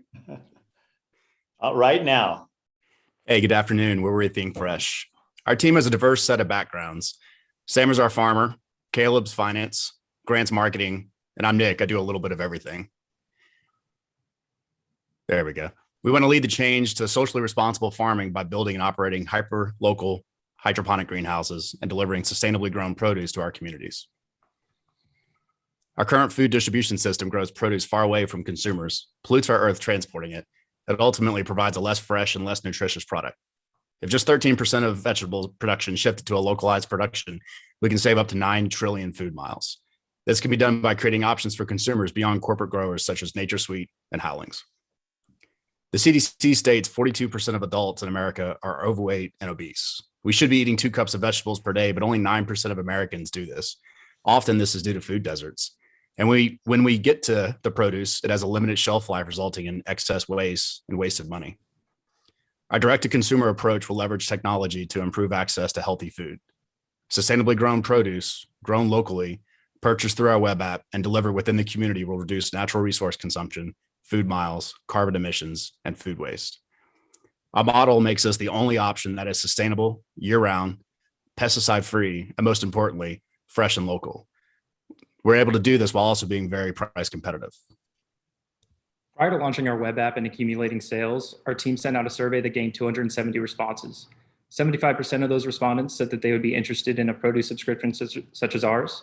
60% said that they would prefer locally sourced produce, and 60% said that they would pay a premium for that produce. After validating our MVP and accumulating some sales, we sent out a feedback survey to our customers. We had 100% quality satisfaction, 90% price satisfaction, and we were able to confirm our target market of high-income females in the Tucson area.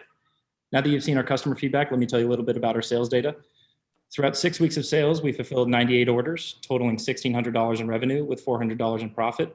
We went from 11 orders in the first week to 30 orders in week 6 of sales, suggesting potential for large market growth. The beauty of our venture is that we have relatively low marketing costs. Word of mouth and Nextdoor have been the most effective channels for generating sales. And while Instagram is less effective in that respect, it promotes our brand and allows us to engage with customers at a more personal level. This is the greenhouse we've been managing for the last 6 months. If you've never seen a greenhouse before, it's a lot different than conventional agriculture, but we're able to grow about 10 times the produce with just 1/10 of the water in the same amount of space, which is especially important because we are in a drought. Because we're indoors, we can grow the same products year round, regardless of climate, and we also don't have to use harsh pesticides. We've designed a 5,800 square foot all-inclusive greenhouse. Fruit and crops will occupy the majority of the greenhouse, while lettuce and greens will be grown at the front. And based on this greenhouse design, we can produce approximately 1,000 pounds of produce weekly, equating to about 250 orders with an annual revenue of around $220,000. Through our prototype greenhouse, we validated our product offerings, pricing, and marketing with extremely positive feedback. We offer 2 sizes. This is the contents of our large size. It includes 2 heads of living butter lettuce and 4 pounds of produce, including tomatoes, cucumbers, and bell peppers. We also offer a small size with half of this volume.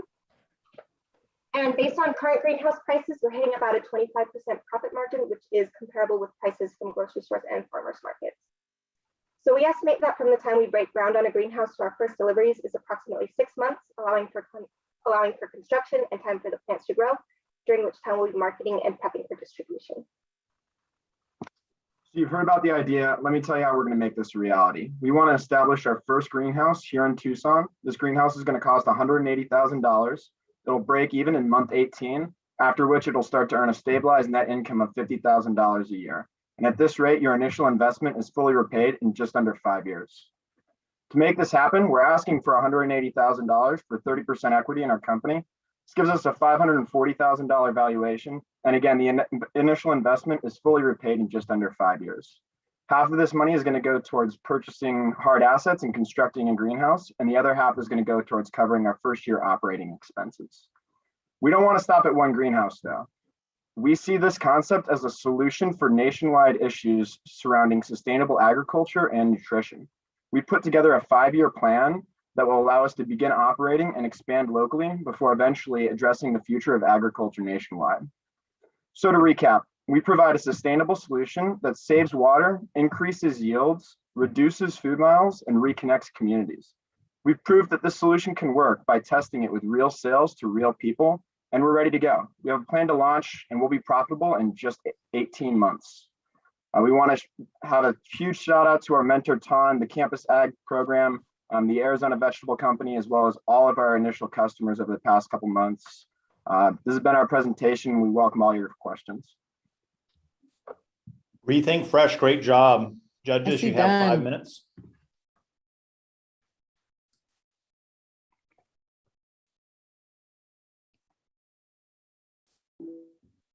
Great presentation. Great job, guys. Wanted to know, why are you going, is there a way to make it accessible to all economic, all incomes?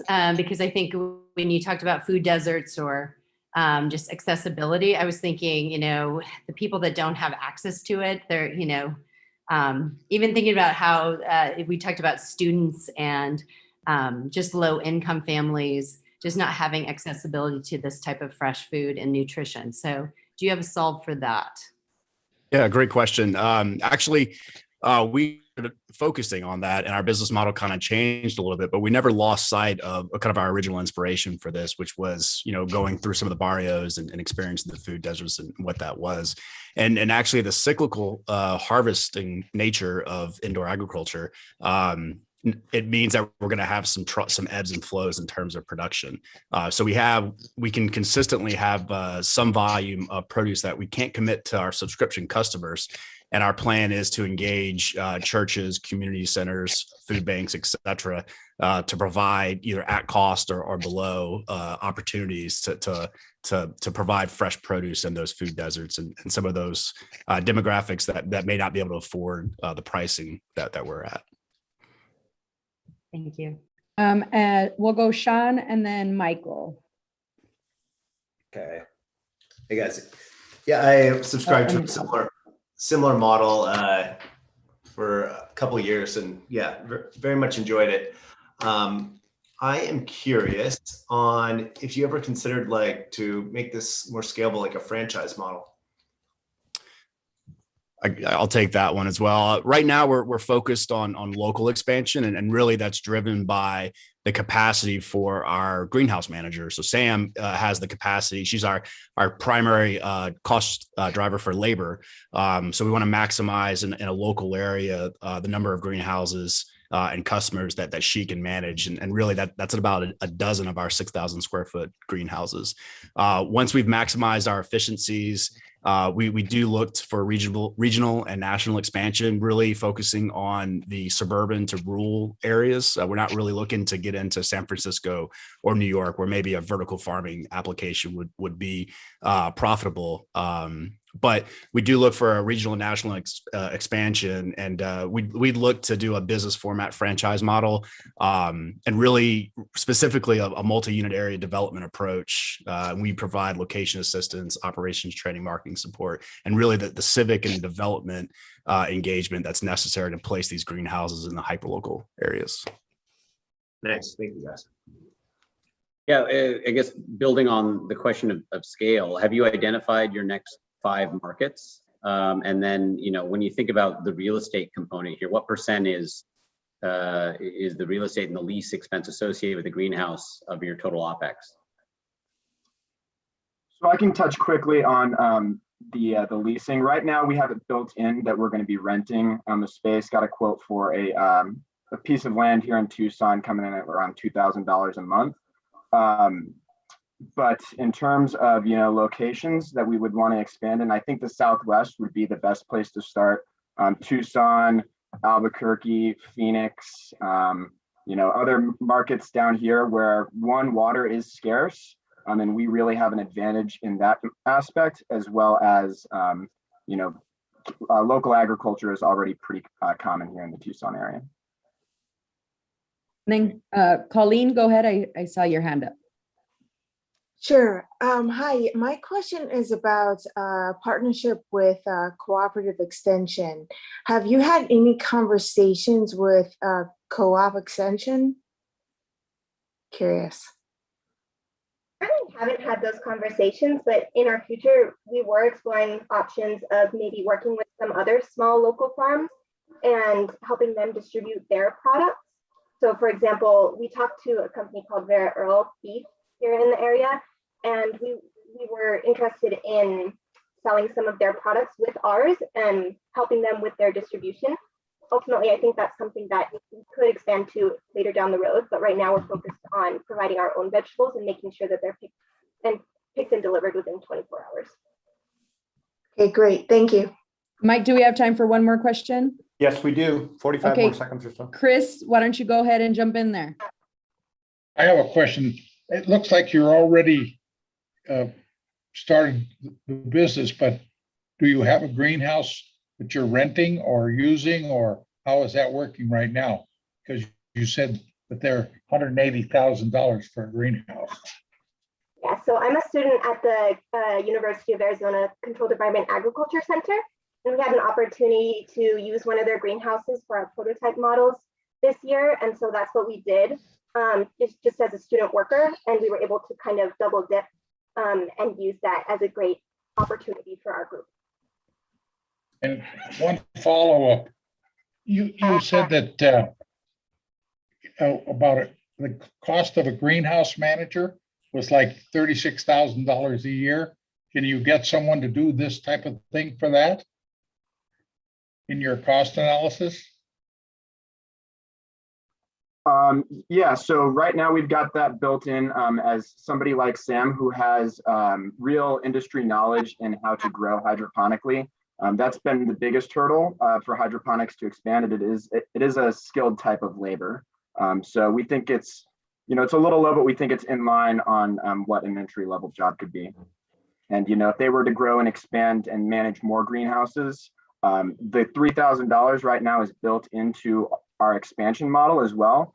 So we haven't really taken that into consideration on how expanding to more locations would lead to increased efficiencies in terms of labor. Thank you so much. Rethink Fresh. Thank you, Caleb. Thank you, team. That's all the time we have for y'all today. Next up is going to be Revolut. We're going to be on a little bit of a food kick here, y'all. So I hope everybody had some lunch at some point.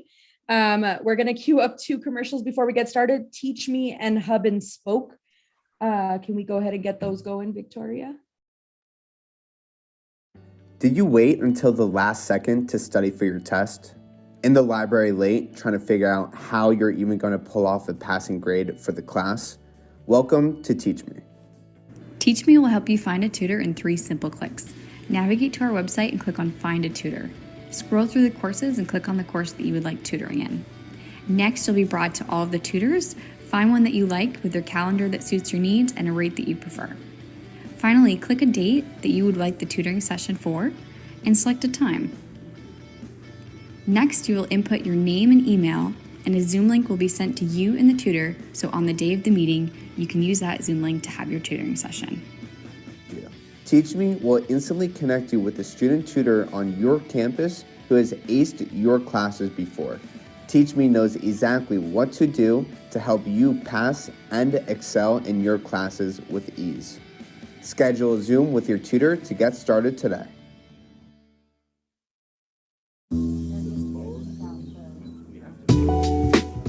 Feast is bringing rare mushrooms to Tucson, and it's all thanks to a fruiting chamber which allows the restaurant to grow the mushrooms inside.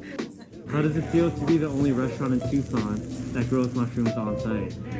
It feels like we're at the forefront of something special. People are enthralled by it. People are excited by it. It's really fun to watch.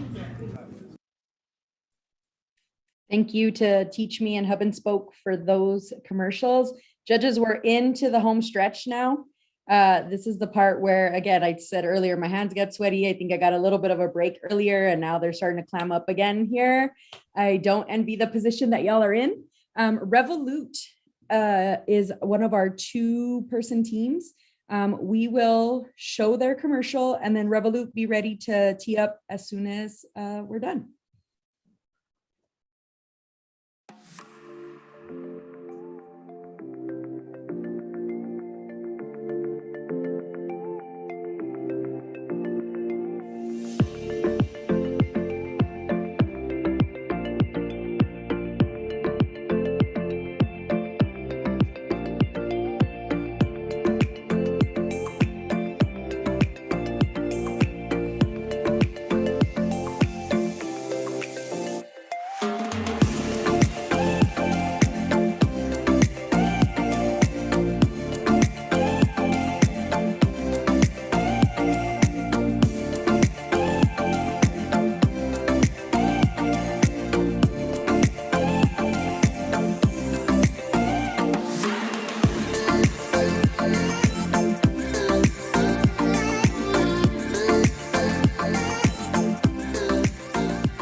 Thanks for your commercial, Revolut. Mike, how are we doing? We're ready to go as soon as they're ready. Okay, we're actually going to need a couple of seconds here. So you're going to have a couple minutes. Well, actually a couple seconds. Judges, go ahead and look over your notes if you need to. Just kind of have an opportunity to jot things down. We were asked for just a really quick couple of seconds and we'll get going. Oh, I think we might be ready. Yep. Chris, we good? All righty. Ready. Revolut. Thank you. It's all yours. Okay. Welcome. Thank you so much to the organizers, the judges, and our other teams. We are Revolut Robotics, and we have created a solution to the limited maneuverability of robots by allowing them to navigate in any domain. Robots have many advantages, from speed to accuracy to mass data collection. But every robot on Earth faces one major drawback. They're limited to just one domain. You see, drones operate exclusively in the air, and though that extends how far they can operate, it greatly limits how long they can operate for. On the other hand, rovers present considerable improvements to operating time, but because travel is restricted to the ground, any rocky, steep, or slippery terrain quickly brings them to a halt. Our solution is to offset these robots' limitations by combining their capabilities. Sphere's compact design and ability to both roll and fly allows it to safely maneuver between tight spaces to collect data where other robots cannot travel. The unique control of the robot gives it an operating time over 10x that of a drone, meaning fewer battery swaps and greatly extended mission time. Sphere will also feature fully autonomous operation to eliminate the need for human interaction. Although there are no hybrid robots on the market, several companies lead the race in the areas we'll compete with. As you can see, flyability is protective shell, increased maneuverability in tight spaces. Skydio will likely feature the first fully autonomous drone. And of course, DJI is still the highest grossing drone manufacturer globally. Our key differentiator with these companies and all of the drones and rovers is their ability to switch between rolling and flying to maneuver tight spaces and extend operating time. Our product roadmap is split into 3 phases. The first, completing a testable prototype, will be finished by summer. We've now built 6 designs with controlled flight and movement on flat surfaces. Our second phase requires control on uneven surfaces and working on data analysis software. In phase 3, we will finalize our MVP and aim to launch in or before 2023. Although many industries can benefit from this product, the most immediate demand lies within precision agriculture. Our reasoning is exemplified with one key statistic. 30% of all crop yield is lost due to the inability to detect pests before they damage yield. In a $2.4 trillion industry, this equates to over $310 billion in forfeited revenue every year. Our solution allows farms to detect these threats before they start eating into earnings. We achieve this by inspecting every plant at the stem level to detect pests, diseases, and nutrient deficiencies. Farms can then treat these problems at the source and minimize overuse of costly chemicals and irrigation. And with up to 4 hours of operating time, farms can finally push back against growing labor costs. Importantly, cash crops lose money on every acre without government aid.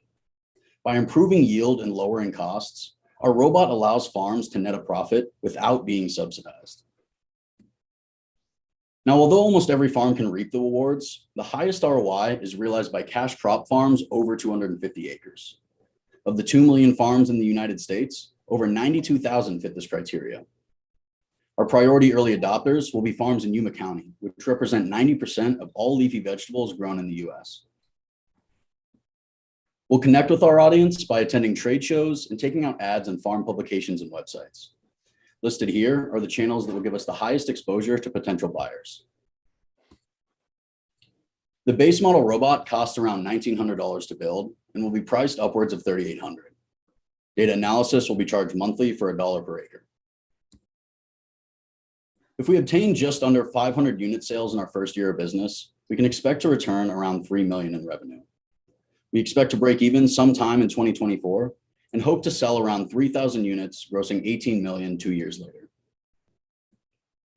We are currently seeking $1.2 million to get this product to market. This will cover R&D, marketing, and startup costs, as well as an experienced ag tech salesperson and 2 mechanical engineers. Our technical team is led by Sahan Sabet, a PhD candidate and former NASA engineer. I lead the business operations, utilizing 6 years in B2B sales for my father's drone company. Not pictured are 15 other hardworking engineers. We're also fortunate to receive support from several amazing mentors pictured here. We are Revolut Robotics, and we invite you to join us as we conquer the land, the sky, and everything in between. Thank you again for your time, and we'll now open the floor to questions. Revolut, really nice job. Judges, you have 5 minutes. Michael, I see your hand blew up. Go ahead. Yeah, so would love to know a little bit more about the competitive climate and how defensible, frankly, this design is. You know, how many patents have been filed, and you know, how can you sort of keep the others at bay? Sure, I can answer that question. So we filed a provisional patent right now, and I have added a couple of ideas that would add down the road to kind of protect IP. And part of that funding that they're requesting is going to go for filing the patents. And basically what we offer that is unique is this ability to roll on the ground. So that's the result of 4 years of my work for the last 4 years. Does that answer your question, Mike? Yeah, great. Joanne, go ahead, and then Chris. Yeah, thank you for a very interesting presentation, and I'm interested to learn more about this. I have a lot of questions, but I'll pick only one, and that is, can you talk a little bit more about the data storage? You know, where is that being tracked? Do you have any liability or requirements in terms of how you manage it? Thank you. Thank you. Sure, I can answer that question too. So basically, the data storage will be The drone will operate autonomously between rows, collect the data, and at the end, when it's done, comes back to the base station, and that's where we do the analysis on the data.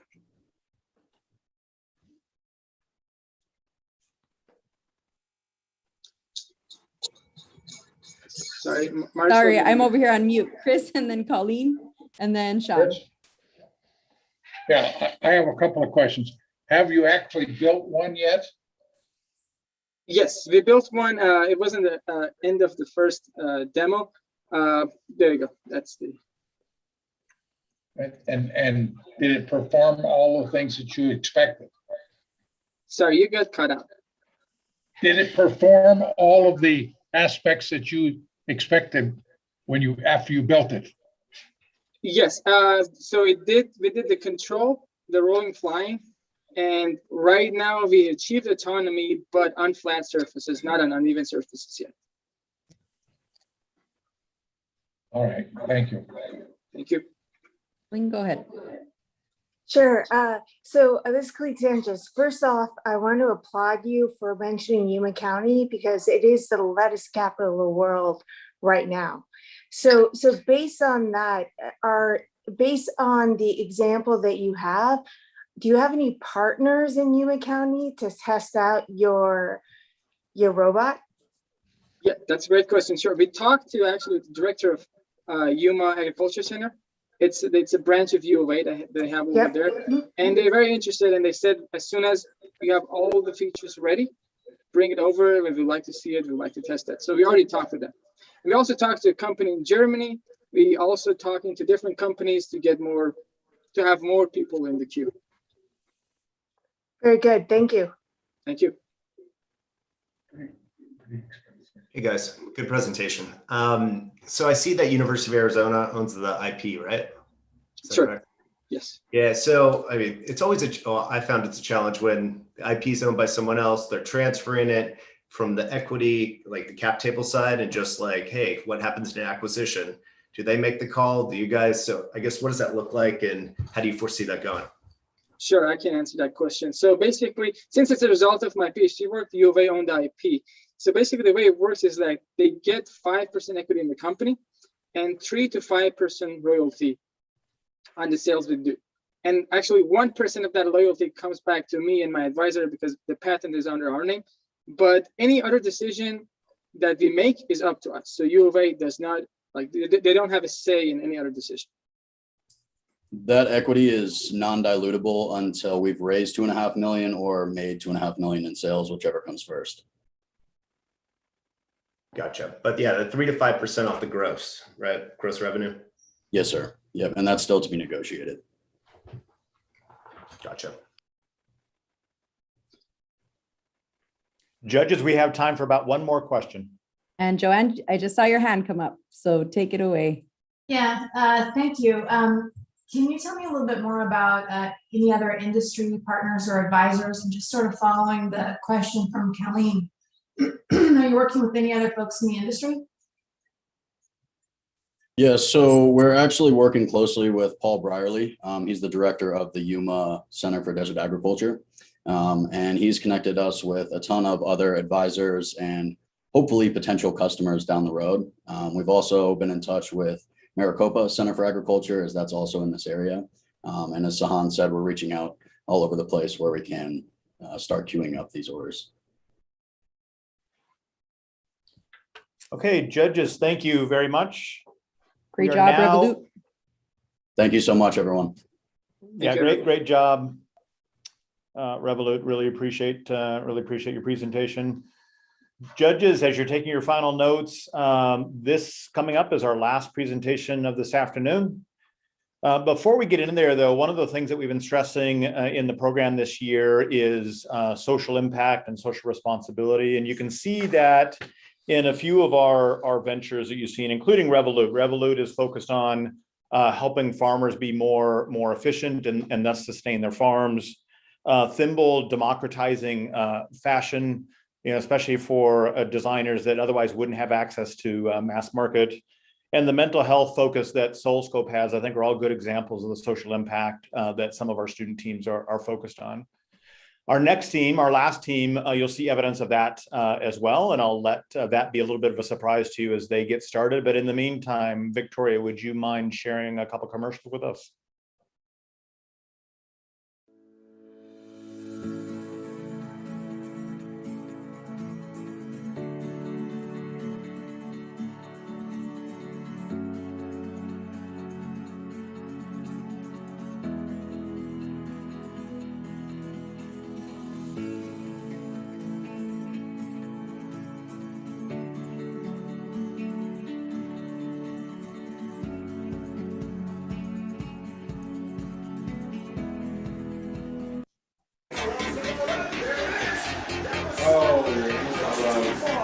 With a speedster, if you ever throw rocks, you've done something.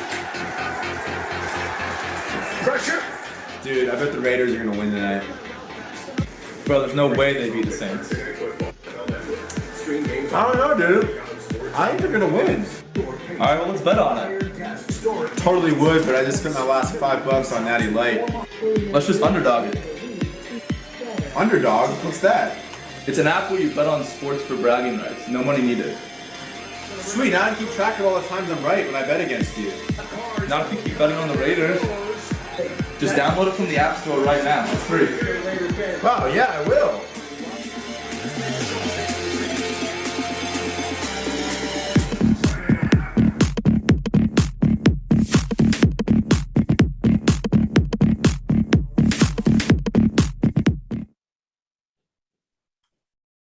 Excellent. Before we get to base, let me just complete a couple examples on the social impact that some of our teams have had. Of course, we started with peer college coaching team. They're focused in getting students into university, obviously a significant social impact. Every one of our finalist teams are focused on that social impact. It wasn't one of our most important criteria, of course, but it turns out that the students that made it to the finals all have been thinking about incorporating social impact into their venture. So we're very proud of them for that. Absolutely. We are ready for base. Base, we'll tee up your commercial and then we'll switch over to your pitch here as soon as your commercial is done. Welcome to Base. In today's world, we are always on the move and constantly in front of screens. We have wedged distance in our relationships and many aspects of our lives have been permanently changed. What has remained constant through it all is sports. For hundreds of years, sports have served to bring people together as a uniting factor in relationships.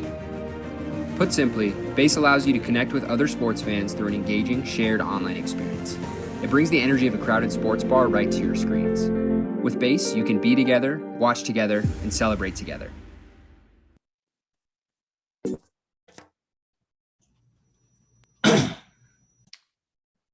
Base, are you ready? Almost. Give us 1 second. Put this in presentation mode and switch screens. We are ready, Mike. Here you go. First off, thank you for your time and for giving us the opportunity to pitch. We're Base, and we're here to help sports fans connect, engage, and celebrate together. Technology has changed how fans consume sports. Today's fans are constantly engaging with the players and leagues that they love through things like fantasy, betting, and social media. But this has come at the expense of relationships centered around sports, as fans are being pulled in different directions by different platforms with different uses. For example, our primary research has shown that 66% of fans use their phones while watching a game. Put simply, fans don't connect like they used to, and they don't have as much fun as they could. As sports fans, we know that sports aren't about yards and touchdowns. Sports are all about the emotional bonds formed from cheering for your favorite team and friendly rivalries with friends. We've seen a few companies try to capitalize on this idea of connection. For example, Locker Room created audio-only chat rooms for sports fans to connect and raised $9.4 million a few months ago and was acquired by Spotify just last week. Base goes even further, combining messaging, voice conversations, stats, and friendly wagers in an all-inclusive sports experience to give fans more time to focus on the relationships that matter. Our CTO, Nick, will talk about product details. Thanks, John. We'll now show a brief overview of our app. The first feature being shown is our live conversations feature. Here, our users can talk to other fans with similar interests, just like you would in a sports bar. We also have text conversations. This is where friends and family can celebrate together or even argue. In this feature, you have access to head-to-head betting options where you can choose to gamble money at your own expense or give the money you're betting to the charity of your choice. Finally, in Base, you can also search a player by name and share their stats directly into these text conversations. Our MVP will consist of the majority of the features we just showed you, with the notable exception of gambling. Once we start building a user base and approach a second funding round, we hope to add some extra features to boost user engagement. Next, we plan to build out our gambling platform and begin to further monetize our user base through ads and premium subscriptions. We'll follow this by adding other features like fantasy, data visualization, and access to highlights in the future. Next, Kyle will talk about industry and marketing. Thank you, Nick. The sports industry is absolutely massive, with billions of dollars in revenue and millions of fans in the US alone. What's more, it's growing quickly, and there are entire subsets of the sports industry that are being established as we speak, like sports betting or virtual trading cards. We see the opportunities in this rapidly growing industry, and we've created a venture designed to capitalize specifically on these emerging trends. We've structured our venture for rapid growth and scalability. We plan to use our $40,000 marketing budget for a variety of channels and have a novel growth hacking approach that we believe will allow us to reach tens of thousands of users and provide quality content from the start. Broadly, our strategy will involve offering 10% equity to partner with sports writers, podcasters, and other personalities with established followings to help bring fans to the app. And we're happy to expand more on this in Q&A. Next, our CFO Spencer will talk about the financials. Thank you, Kyle. So to explain our financials, we broke it up into phases that correspond to our strategy and feature rollouts as we go about launching our app. Starting immediately with our launch phase this summer, we need 250,000 to get 100,000 active users on our app. This 250,000 is dedicated to developing our MVP, our growth marketing strategy, and ongoing app maintenance. Our launch phase is pre-revenue and we'll be operating without profit and solely focusing on proving our product market fit and testing desirability. Overall, our current ask is for 250,000 for a 10% equity stake in our company, and that'll allow us to launch our MVP as we discussed and reach our target goal of users in year 1, with the understanding that we'll be then going out for a second round of funding in month 12. Then starting in month 12, our main goal will be to invest heavily in our app development. Ultimately, we'll be able to break even in month 22 with revenue from wagers, ad impressions, and premium memberships. Using this revenue model, we'll reach 15 million in revenue by year 3 with a user base of 1.6 million. Our cost to acquire a customer in this phase is 40 cents, and the lifetime value per customer is $4. One thing that's special about our team is our diverse backgrounds in law, computer engineering, marketing, and finance. And on top of that, all of us are driven and energized by our idea because of our shared obsession for sports. We've also been really resourceful and have been able to minimize our costs to this point, but we're excited for the opportunity to develop Base further through both our own money and outside investments.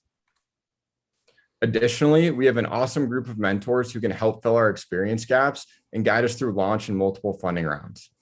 All in all, our mentors have decades of experience in startups, angel investing, and the corporate realm.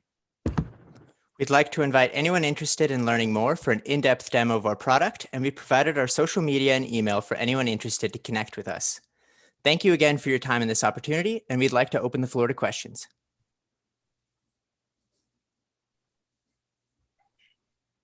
Base team, that was a fantastic job. Thank you. Judges, you have 5 minutes. Go ahead, Michael. Yeah, so just want to understand how maybe this platform is a bit different than, say, like Sleeper and some others that are a little bit more socially minded. Be great. So Sleeper is limited only to text conversations and then fantasy, where we incorporate voice conversations, in-app stats, which you could argue that Sleeper has, but they're tied specifically to fantasy. And then on top of that, we want to incorporate gambling after a second funding round, which with our head-to-head gambling model doesn't only drive revenue, but it also gives you something else to do because you can kind of put your money where your mouth is. Great. Chris, I see your hand up. Yes, I have a question. Are you required to pay any copyright fees to all of the professional sports leagues like the NBA and the NFL, and Major League Baseball, or do they let you get away with it? So we will have to pay some licensing fees. That's just kind of standard if you use their logos and images and things like that. And on that note, we'll also have to pay for sports stats, but we've incorporated that into our launch costs and our operating costs. Okay, thank you. I saw another hand go up, but now I can't find it. So go ahead, Michael. Well, I'll just jump in here in between. Have you guys thought about any sort of celebrity endorsements or as either investor or partners? Yeah, so I can touch that. So right now, what we're doing is for our growth hacking approach is we've kind of been starting locally with like Suns writers, podcasters, Cardinals, and then moving into other niche sports states and reaching out to them for an X amount of stake and equity in the company. And it's kind of a win-win situation because they bring their listeners and followers to us while we also bring them followers from our platform. And so that's kind of where we want to start. And I mean, hopefully when we grow to X amount, we can bring on like A-list type people, but that's where we're starting. And to jump onto that, if you have a celebrity that you think would endorse us, stay in touch. Absolutely. Well done, John. Other questions from the judges? So I'll jump in. So what is proprietary about this? So if other organizations see you having some traction and success, what's to keep them from duplicating some of your different applications? So basically, our biggest thing is going to be a first mover advantage. And then once we have our second funding round, we'll have the advantage of having licenses to gamble in different states, which can be incredibly hard to get and pretty expensive. So once we have a built up user base and people gambling on an app, that makes it pretty hard to compete with something just copying it. Thanks.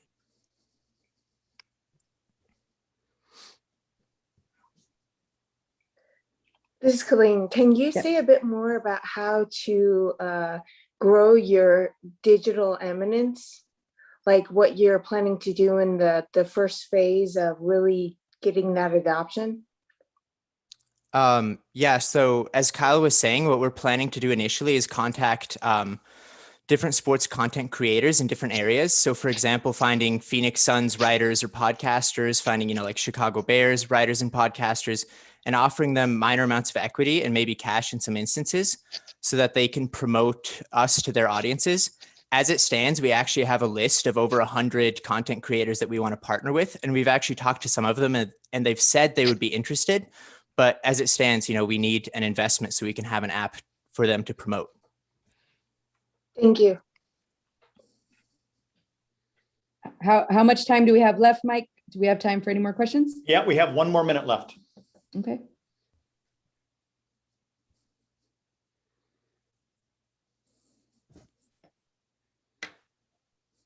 Are you guys? Oh, sorry. Go for it. Okay, no, you go for it. It's cool. So if you were to get this investment, you're ready to go forward. Like you guys, want to launch and, see this happen. Yeah, we are incredibly ready to go forward, and we've done a lot of the front end stuff already. As you saw, there's a little video showing someone click through the app, and that's not all of the front end work that we've designed at this point. So if we got capital to get started, we could hire a developer and get this off the ground pretty quickly.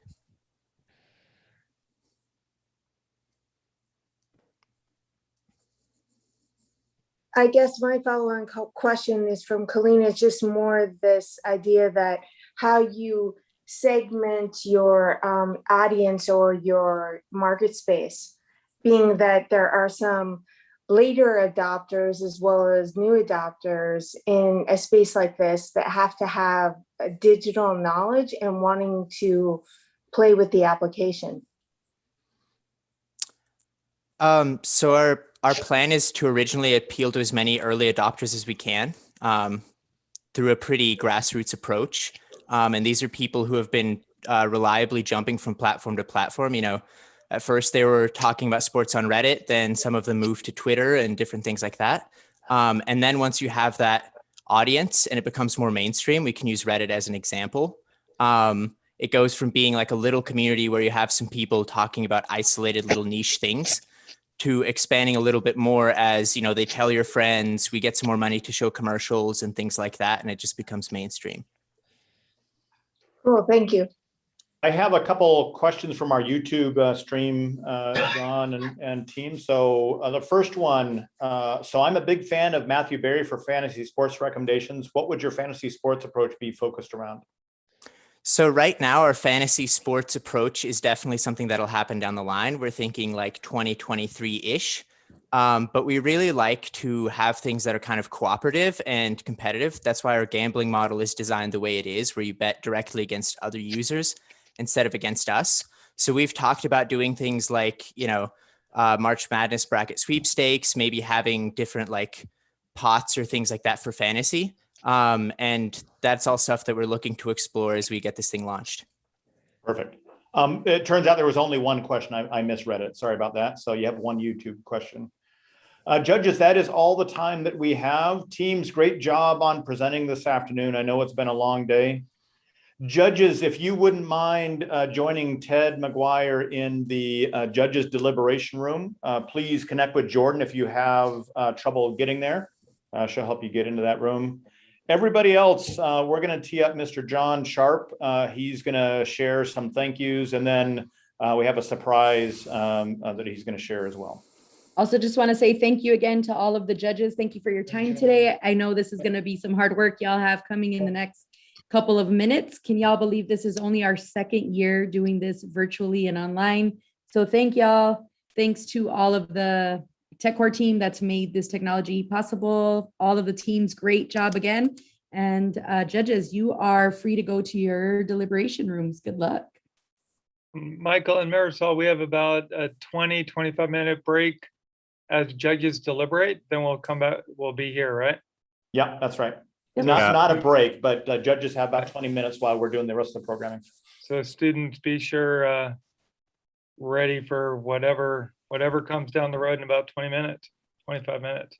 Victoria, can you make me a co-host so I can help people get to their rooms? I can send people to their rooms too, Jordan. Okay. All right. So what I'd like to do now is I actually have a lot of people to thank for today's production.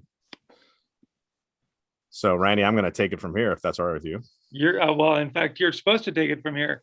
Here we go. We're supposed to introduce John Sharp. John, can you please take it from here? Thank you, Randy. All right. So as you all know, putting together something like this is a huge effort, and it just takes a lot of cooperation from the folks in our Tucson ecosystem, everybody on the team, everyone in the McGuire Center, the Adler College. Everybody has a role in this. And I want to expressly thank our McGuire Center partners, Arizona Forge, Tech Launch Arizona, Center for Innovation, which is Tech Parks, Startup Tucson, Desert Angels, for helping to judge today, for contributing their time and effort, and really making this something that our student teams will remember forever. And I hope has made an impression on everyone who has participated here today. I also want to call out the Berger Foundation for their continued support year after year, and always being willing to step forward and assist the McGuire Center in what we need to be a successful program. Last but not least, I'd like to thank TechCore, who is a really tightly integrated partner to the McGuire Center, and they have been producing this event today. And without their support, this wouldn't go nearly as smoothly. I've been super impressed with the way the production is rolled. Everybody's been right on spot with our timing and everything, and the student teams have been great. And TechCore makes that all possible by giving us a technology base that we know we can rely on. Throughout the year, we have a lot of contributors, people that come in and lecture in class, people that just give their time. Some of these folks have been working class, and some of these folks are people that are going to come in and contribute in the next few weeks as we start to push some of these teams toward launch, as well as continuing the entrepreneurial education that we offer here at the McGuire Center for Entrepreneurship. Susan Betcher from Perkins Coie, who came in and gave a great lecture on legal and IP protection and so forth. Jim Gulka and Michelle Tinsley from Arizona Tech Investors, an angel group in Phoenix. Cannon McCrae from Pop Design, who's a product designer who gave 2 lectures, one on how to market on Amazon, another one on how to manufacture overseas, specifically in China and other countries. Colleen Sanchez is one of our judges today from IBM.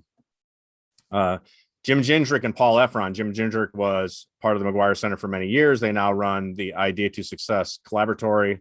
And one of their teams has been working on an invention that Paul came up with. You saw their commercial. It's the weightlifting gloves commercial, so smart weightlifting gloves. And then Dr. Dan Schlager from the School of Emergency Medicine, who is the inventor of the method of use of technology for putting metallic strips on clothing to help save lives in case of a lightning strike. And I might get this right, Massimo Passamante, who came in and did a lecture for our class, is with Privatem, an overseas company. All these folks gave their time and were extremely valuable in creating an experience for our students that we think is special. I'd like to also thank our alumni advisors. You might see some familiar names on here. Some of them are judges today, but we have alumni advisors that come in and work directly with our teams. They roll up their sleeves, hands on, and provide their expertise. They give their time, and it's part of our way of making sure that they get exposure to enough different people so they get different points of view. And I think it shows up in the quality of the pitches and the quality of the content that we see throughout the year. So the McGuire Center itself is run out of the McClellan Hall building on the University of Arizona campus. Our fearless leader, Alyssa Billfield, talked to us this morning. Alyssa is super supportive and runs both the academic and the new venture side of the McGuire Center. So Alyssa's my boss. Greg and I run the NVD program, and without Alyssa's support, it would be difficult to get done what we need to get done. So thank you, Alyssa. The mentor team. So you may have seen some of these folks kind of hanging around in the background. Randy, who's our MC today, Ash Black, who's a mentor in the McGuire program and also the director of TechCore. Mike Miles, one of our hosts, Ton Albright, who's a McGuire alum, came on board this year after teaching for a number of years at Vanderbilt. Invaluable addition to our program. Marisol Flores Aguirre. I got her name right. I rolled your name, roll those R's this time, Marisol. Yeah, you can thank me later. Great job hosting today. It was, I think, excellent to have you and Mike working there. And then, of course, myself and Greg Watson, who is the instructor of record and has oversight over our academics. I'll keep going. Jordan Elias, without whom life itself would not be possible. So Jordan, from the bottom of my heart, I want to thank you for everything you've done this year, because I would not have survived it without you. And Ted McGuire, who is I've worked very closely with in coordinating all of our alumni advisor programs, all the phone calls and emails and everything that we do to engage with all the folks that we get in here to help work with our student teams. I can't tell you how great it is. Ted is super fun. He's always smiling. He's an extremely funny guy, and it can be stressful, as you can imagine, and Ted is not stressing. So it's really great. William Peck is our business manager. So this is the budget meetings that we have every other week. And William tells me exactly how much money we can spend. And William is really great at moving things when we need to get them moved. And Jackie Newbury, who in under normal circumstances is the friendly face that you see when you come into the McGuire Center, and she directs all the traffic, and we rely on Jackie so much every day to keep things moving along. So it hasn't been the same not coming in and seeing Jackie there to greet us, but we hope to be back to that in the fall. I talked a little bit about TechCore. So Ash Black, who works directly with our teams, is really important to our prototyping efforts. A lot of the product development and the stuff that you see that is prototyping, he drives that innovation for us and is working with the teams. I think all the students would agree that Ash is instrumental in helping them learn skills. One of the things that's interesting about our program, it doesn't matter what your major is. We want students to lean into technology, not be afraid of it, so that when they come out of this program, they are well suited for the next step in their professional lives. And Victoria Gino, who is probably the most important person out of this whole new venture competition event. I don't know, Jordan, would you think Victoria is pretty important, right? Nod your head, yes. Yeah. Right. Thank you.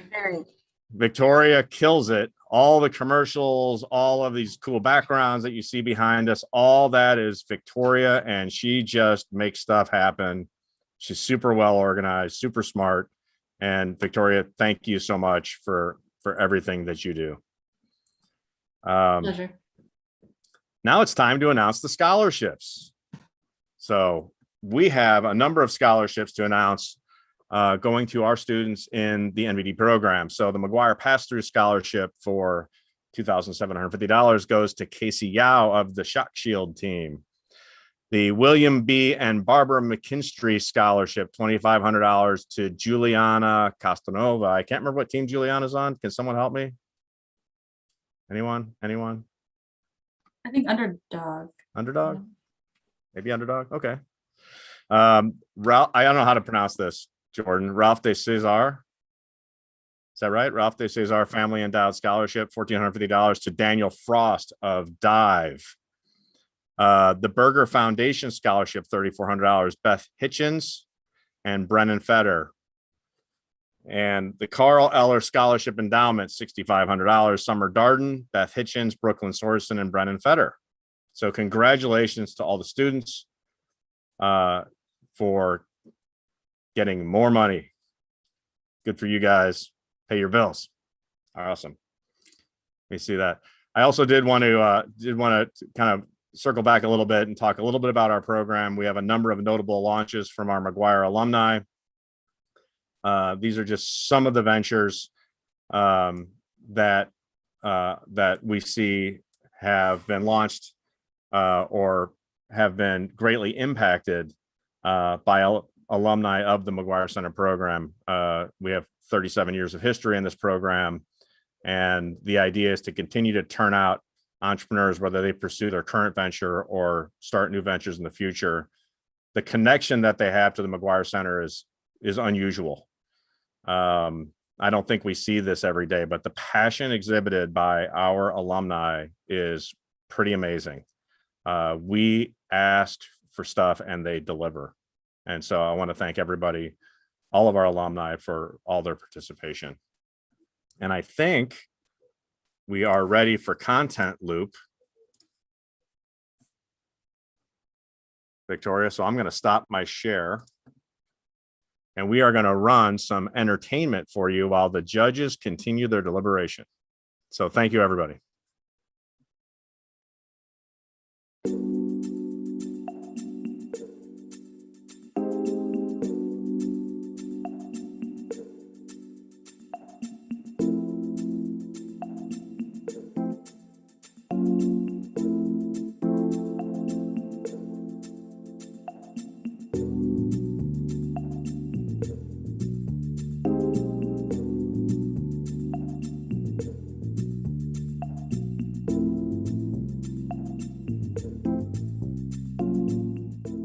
This is what tomatoes you buy at the grocery store look like when they are picked, far before being naturally ripe, sprayed with chemicals to artificially ripen, then stored and placed on a truck only to reach the consumer weeks after being picked.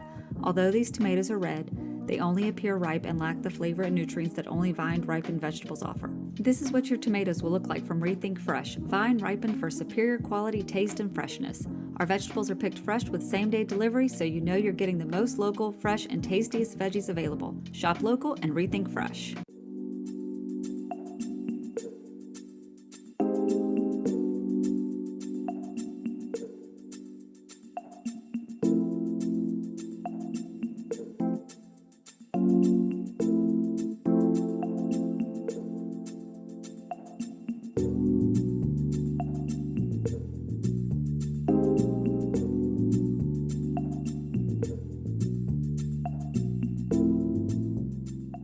Welcome to Base. In today's world, we are always on the move and constantly in front of screens. We have wedged distance in our relationships, and many aspects of our lives have been permanently changed. What has remained constant through it all is sports. For hundreds of years, sports have served to bring people together as a uniting factor in relationships. Put simply, Base allows you to connect with other sports fans through an engaging, shared online experience. It brings the energy of a crowded sports bar right to your screens. With Base, you can be together, watch together, and celebrate together.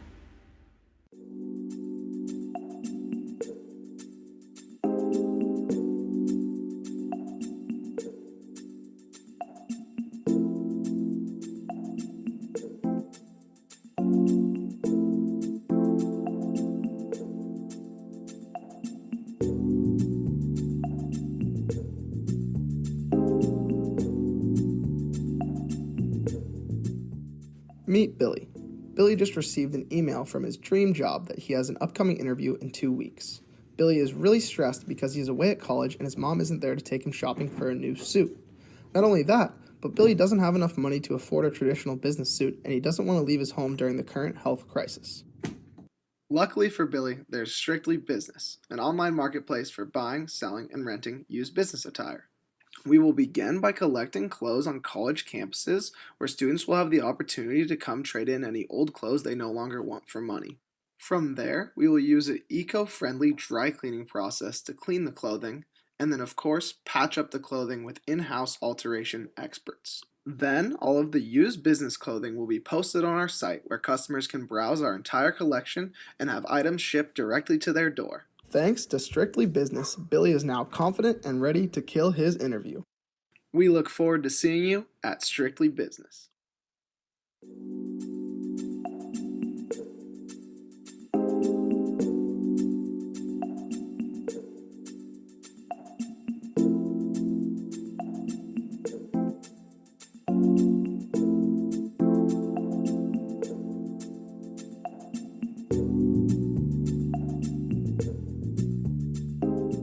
Do you ever deal with any of these problems?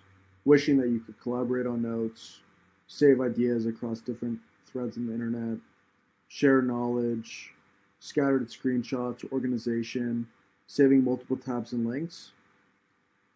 Well, I got a perfect solution for you.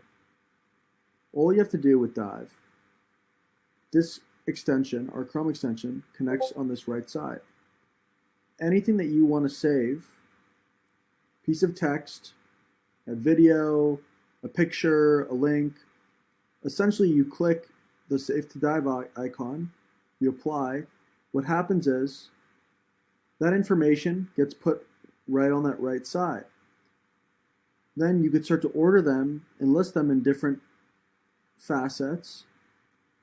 You can tag that information so you could always look back at it. And you would be able to easily share these threads.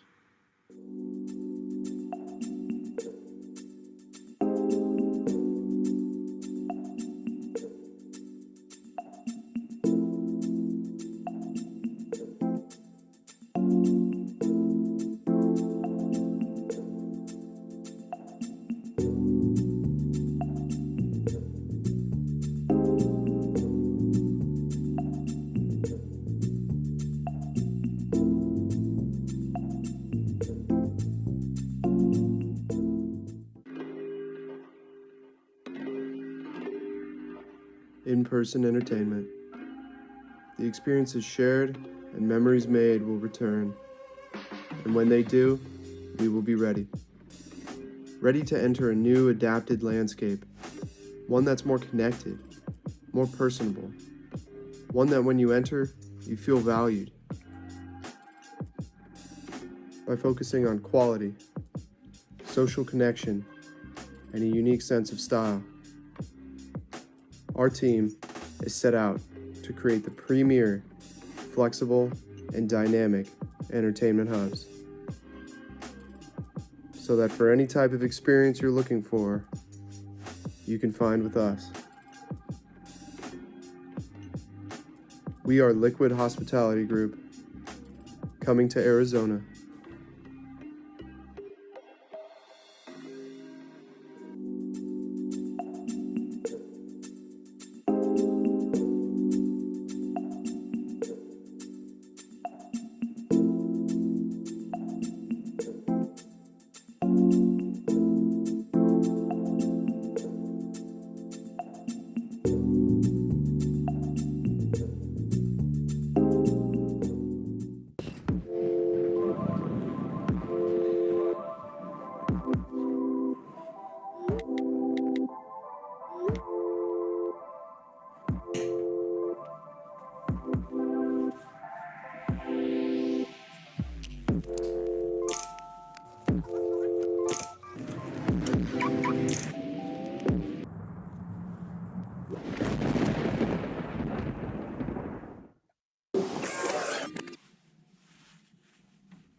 Can't sleep? Stressed out? How do you escape to your happy place?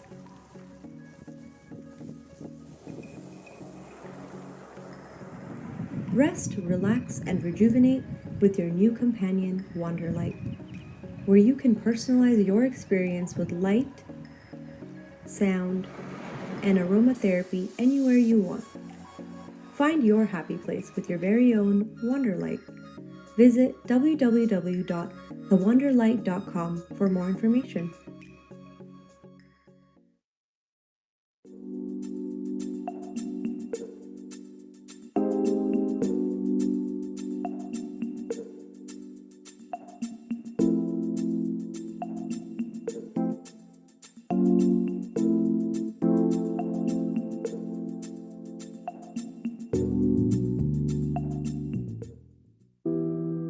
Having difficulty staying connected with all of your smart devices? You're not alone. Hi, we are Dome Tech, and we are bringing synergy to connectivity.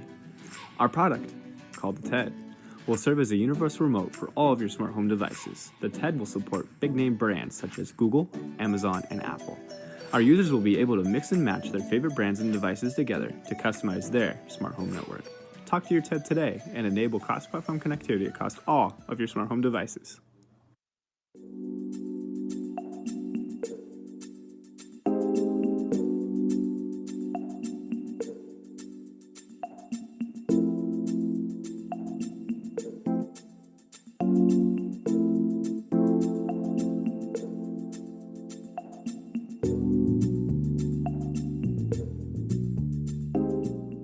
Gardening should be accessible to all.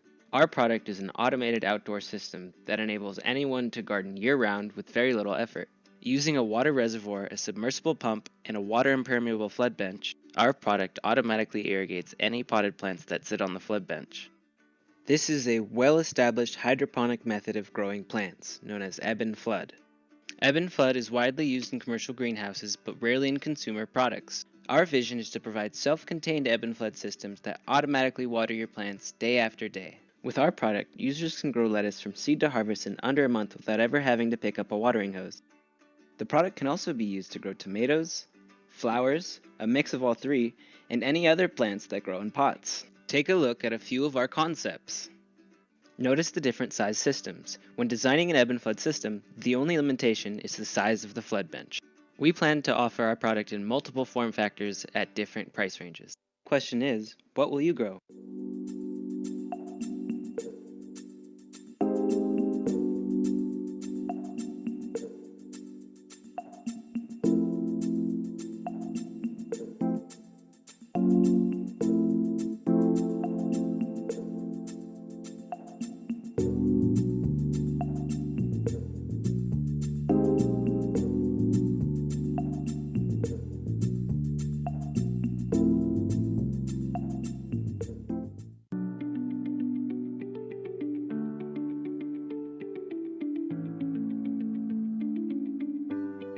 Music bonds us together. The performance of music helps ignite our emotions, elevates our mood, and connects us with others.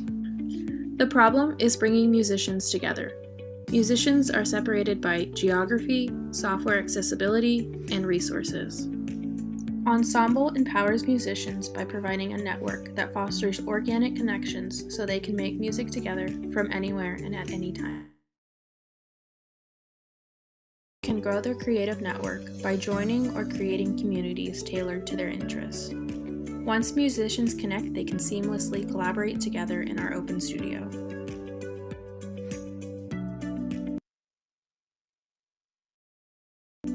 Look for our platform coming in fall of 2021 and follow us on all our social media to learn more about Ensemble.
Thimble, endless style is just one click away. We're bringing you clothes fresh from the creative minds that make fashion a form of art, and we're doing it with love. We pledge to operate sustainably with only the most ethical materials and labor practices, so you can enjoy your newfound style in peace, and our designers can live their dreams, knowing that they're making a difference. Fashion is for the people, and it's time that we let the people decide where it goes. From our hearts to your homes, we promise quality craftsmanship, so you can feel and look your very best. We're embracing you. We're empowering designers. And we're inspiring change. Thimble Fashion.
We're Peer College Coaching, and we help high school students get to the college of their dreams.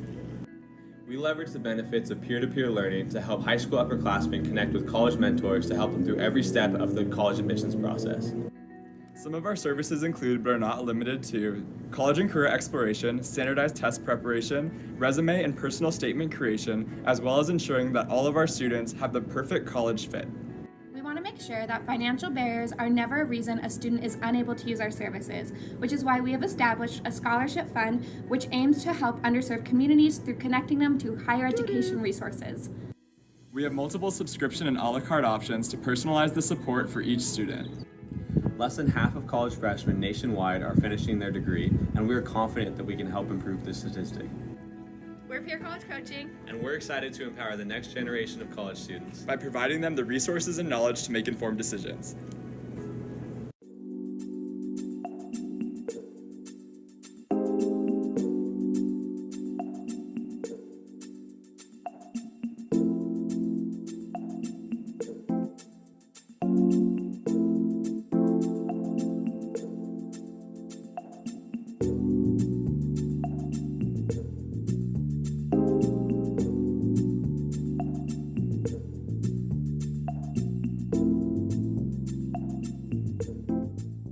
Life is busy.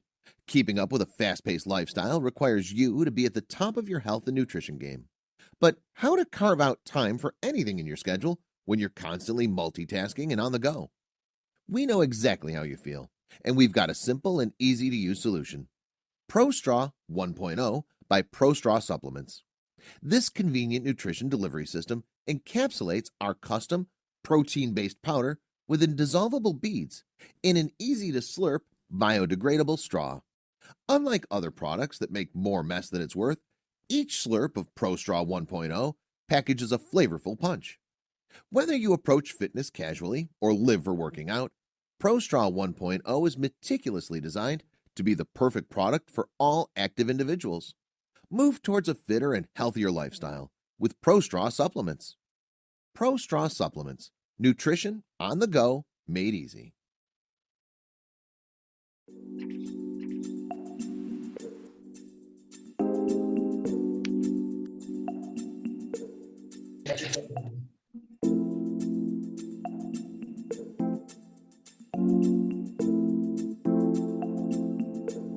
Nobody's here.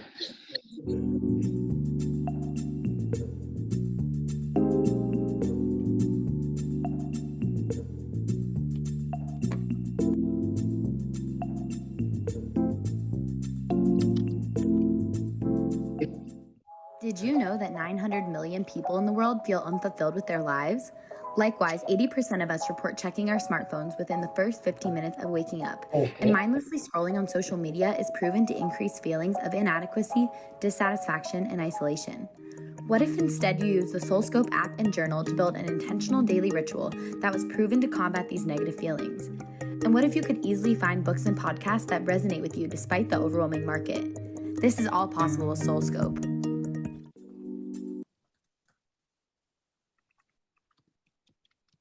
All right, Randy, you have the comm. Excellent. Hello, everybody, all around the world, parents, friends, students. Our judges have just, I'm looking at my notes, have just spent half an hour arm wrestling each other for third place, second place, first place, and all the variations of that. So, Victoria, are you ready with slides? Yeah. Excellent. The first person we're not going to open. Yeah, we're there. Perfect. Hide that first. Actually, let's go back. Victoria, we're going to ask Michael to, one of our judges, Michael, to just share a couple of few words about the judging process on behalf of the judges. So I think just first off, on behalf of all of the judges, just how impressed we were with the level of professionalism, the quality of the businesses, the way in which you presented, the concise fashion in which you communicated in many ways, very complex concepts, really fantastic. And whether you were in the finals or in the program, you should really be commended for that. I think back to 2003 and the quality and caliber of the presentations that we put forth, and I assure you they were nowhere close to what we saw today. So that's fantastic. I did not make the finals, and so I think this should be a lesson to those of you that did not make the finals, that you'll be forced to judge this competition in 10 to 15 years, so get ready. But we used a very well orchestrated rubric where we wanted to focus on customer validation, market opportunity, ability to scale, the quality of the team, both the management team as well as their ability to select the top-notch advisors, and of course the quality of the presentation itself from a media perspective and so forth. And so we use that as a framework to really kind of judge the outcome. Again, every single one of the teams that presented today were first rate, and each of these companies could effectively be scaled following graduation, and I would implore you and encourage you to do so. So with that, I'll kind of hand it back over to the team to kind of announce the winners. Michael, thank you very much. Mr. Chris McGuire, you're Yes, up sir. to tell us about third place. Yes, I would love to. Again, I want to congratulate everyone. I want to thank everybody in the staff that worked so hard. And I'd like to announce the third place winner is Rethink Fresh. Are they on the screen? Thank you very much. That's awesome. Rethink. Thanks, everybody. Thank you so much. Appreciate In it. fact, Rethink, I am one of your first customers. And you said in one of your pitches that you don't think people like the chilies, but I do. So keep those. Rethink, what are your plans? We're still working that out. We definitely think controlled environmental agriculture is the future of agriculture nationwide, and I think we'll be working to make that happen. Excellent. Very well done. Thank you very much. Congratulations. Mr. McGuire, you're up for second place. Okay, second place. Are they going to put up the screen? Second place winner, $3,000 goes to Soul Scope. All right, Soul Scope. If we were in an audience, we would all be cheering for you. Soul Scope. Unmute yourselves. Thank you so much. Thank you guys. We're so excited. I'm just going to keep asking this. What are your plans, Soul Scope? We definitely plan to launch, and we're really excited to make an impact, hopefully, in this mental wellness industry and kind of help combat some of those issues that I think a lot of us are facing right now. Excellent. You awesome team. Our final world champion, Mr. McGuire. First place. It's always hard. Everyone was great, but this year, first place goes to Revolute. Congratulations. Revolute Robotics, congratulations. Thank you so much. We really appreciate it. This is a huge honor. Thank you. Tell us more. What's the plan for Revolute Robotics? We're talking to investors. I'm going to put a post on LinkedIn. We got some funding. We're going to hire an engineer, and then we're going to launch. Just like that. Boom, mic drop. Speaking of mic drop, John Sharp, I think we need to do a big round of applause for everybody again. But first for our judges. Hey, judges, thank you so much for coming. Many of you are alum of the program. We're glad to have you back. It's an honor to have you. So thank you. Students, can you just Zoom clap for your judges who are part of all this? A Zoom clap is such a weird concept. So thank you all. Mentor team, we'll talk about ourselves in half an hour. Victoria, you are a rock star. Victoria, Tech Core, and Ash Black. Can we have a Zoom clap for those folks for running this whole thing? John Ton, Marisol, any comments, Michael? Just again, such an incredible job to all the teams. Congratulations to all the winners, all the finalists, and everyone that's been part of this cohort. What an amazing year y'all have had as a mentor to my teams. Incredibly proud of y'all, and to all the other teams that I've had an opportunity to work with and learn from you. Just congratulations to everyone. Well done. Yeah, I'll just add that I really have been inspired by the progress that each of your teams have made since August. You know, I spent early part of this week going back and seeing some of your early pitches and comparing those pitches with today. It's just night and day difference. So fantastic job, and thanks for letting us be part of that journey with you. I don't have much more to add with Mike and Marisol. Awesome job for everybody. Awesome progress. And you all also are graduates of this program, and you've got a network as well. So, for which I'm one of them. Well, they're not graduates yet. We still have homework all month. Hey, I was just going to say, Ton, aren't you giving them homework? Yeah, Randy, you don't want to bring up that big business plan, the long, lengthy one they got to go do. So got to go back to work. We don't want to hear that. I was waiting for it, Ton. I was like, Ton's going to let him go with just saying good job. It's ... homework time, everyone. No. Class on Tuesday. All right, Ash, should we end live streaming? Yeah, I want to say one last thing because he won't take it for himself, but I think I know I speak for the whole mentoring team. John, you absolutely kept it together this year, man. Congratulations. Yes. It doesn't feel like it's me. Nucleus. You know, thank you so much. When we just start taking you for granted, that's how great you are. That's right. Yeah. Randy just starts throwing his empty cups in my office. Then I know. Sean, Robin, judges, thanks very much. Why don't we